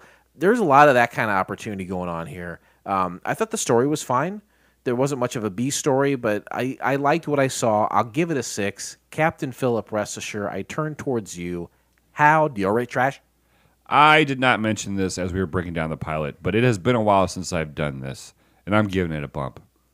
I'm giving it a booby baby bump. That girl, if she did with any kind of regularity, them tits would be touching her knees, man. That baby would be dragging them But I down. tell you what, I liked seeing the booby, and I was very impressed with that baby's abilities. He was going to be a fine young man someday. Baby's booby abilities? Baby booby abilities. With that bump, I will give it a 4. I see where you're coming from. I got stuck in the old man, just knowing that even at that time, the audience isn't me. Maybe you wouldn't be able to relate. But I do understand and appreciate the comments that you made. I'll give it a 4. You give it a 6. And with that, I'm going from there? Okay. We've literally never done it that way. I thought you were going to run with it. We close the book on Trash, and we'll never speak of it again. Ever. But join us next time, won't you please, when we watch the pilot episode of Football Wives. Here's a little something to wet your whistle. a look at the wives of women married to professional football players. You can find the entire episode of Football Wives by subscribing to Couch Pilots on SoundCloud, Spotify, Apple Podcasts, or your favorite podcast app of choice, and then simply click on one of our classically blue links in our show notes, or go to YouTube, and you know what to do, too. I really think if you just put some punctuation, it would really ease your vocal cords. I think the fact that you're not drinking is bringing that kind of clarity to where you can say something positive like that. I think that's a really helpful hint at how I can improve my game. So thank you very much for saying that. I'm here for us, not just for me.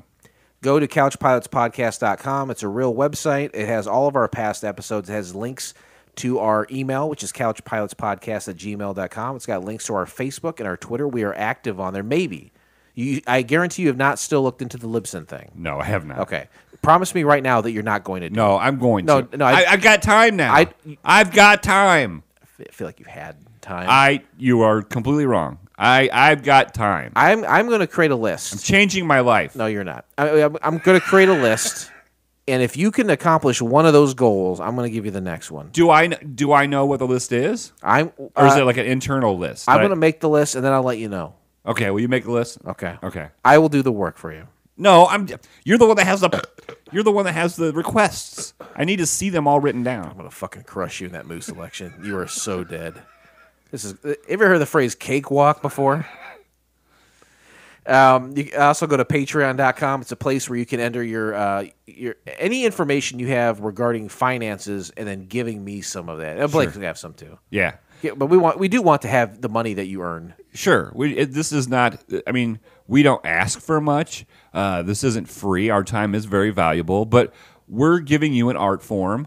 And we, just like going to see a Marvel movie, just like going to a museum to see paintings. Right. We're like that. Just like going to a hockey game or a basketball game. You're spending money to watch an art form. The entertainment that we provide isn't worth nothing. Okay? Give us $1. Depends on who you ask. Well, no, it's not worth nothing. It's worth it has to have some value. I was talking to I'll plug another show that I do here. I don't really plug a lot of shows often, but I do a show. It's wrapping up. It's called the Ernest P. Worrell Preservation Society. And I was talking to Dustin and Derek, and I said, you know what? We didn't make the Ernest movies. We didn't write the ideas and the treatments and stuff, but we are documenting something. Sure. There is value in documenting things. Sure. And you and I very genuinely are documenting hundreds of unmade pilots and giving information. Is there a lot of fluff and bullshit in there? And do you talk about vaginas sometimes? Sure. But that's part and parcel when you document something. Sure, right. I mean, if you're gonna, that's the number one thing on documentation. Yeah. Look at the Declaration of Independence. There's a lot of fluff in there, littered with grammatical errers, big signatures, semicolons abound. They didn't know what they were doing back then with semicolons. Random blots of ink. Was colon the subreddit you went to? Yeah, mycolon.com. Mike Holland did a great job announcing at WrestleMania. I don't know if you know that. He's great. Can we just give it up to Snoop Dogg I would love one more time? Snoop Dogg. So I was in a text chain with a couple of guys. I was talking about WrestleMania just briefly, and I said, I think Snoop Dogg, his entire life is a dream. Oh, yeah. He's just so high all the time. Well, it's not even just being high. It's just like he can go anywhere and do anything. Right. He's I can cook with Martha Stewart, or I can go and be like a host of WrestleMania. Yeah, there's literally 70,000 people watching me right now and 10 million at home. Yeah. Snoop Dogg can go anywhere and do anything. It's not a joke. He can. And people will welcome him. They want him there. And this is ridiculous to talk about because it happened a month ago by the time this comes out. But Snoop Dogg saved a segment of WrestleMania that could have been ruined. He definitely did. You can look it up for yourself. We'll talk about it later. I know exactly what you're talking about. It was an interesting thing. By all accounts, either he was told to do it in earpiece or something, but he did. You're right. He did save it. Is there anything you mentioned that before we go here? No, I'm just loving life right now. Listeners, don't hear that much. Jesus. Listeners, it's glad to hear from you. Talk to you soon. Yeah. We'll get a quick little hint, and I'm not going to mention this for a while after I mention it right now. Episode 400 is on the horizon. I think that we're going to make it, and we do have something kind of special planned for episode 400. There's early simmerings of what we will do, and we'll talk about that more as time goes on, as that progresses. Sure. There's other things in the hopper too that I'm not going to discuss, but the thing about episode 400, there's rumblings. All right. And I think we got a good base laid for that. So we'll talk about that more as time goes on. But this pilot may have been rough, but it's always a smooth flight here on Couch Pilots. Thanks everyone, and we'll see you next time. Take care, folks in Tacoma, Washington. On behalf of Couch Pilots and the entire crew, we'd like to thank you for joining us on this trip, and we are looking forward to seeing you on board again in the near future. Have a nice day.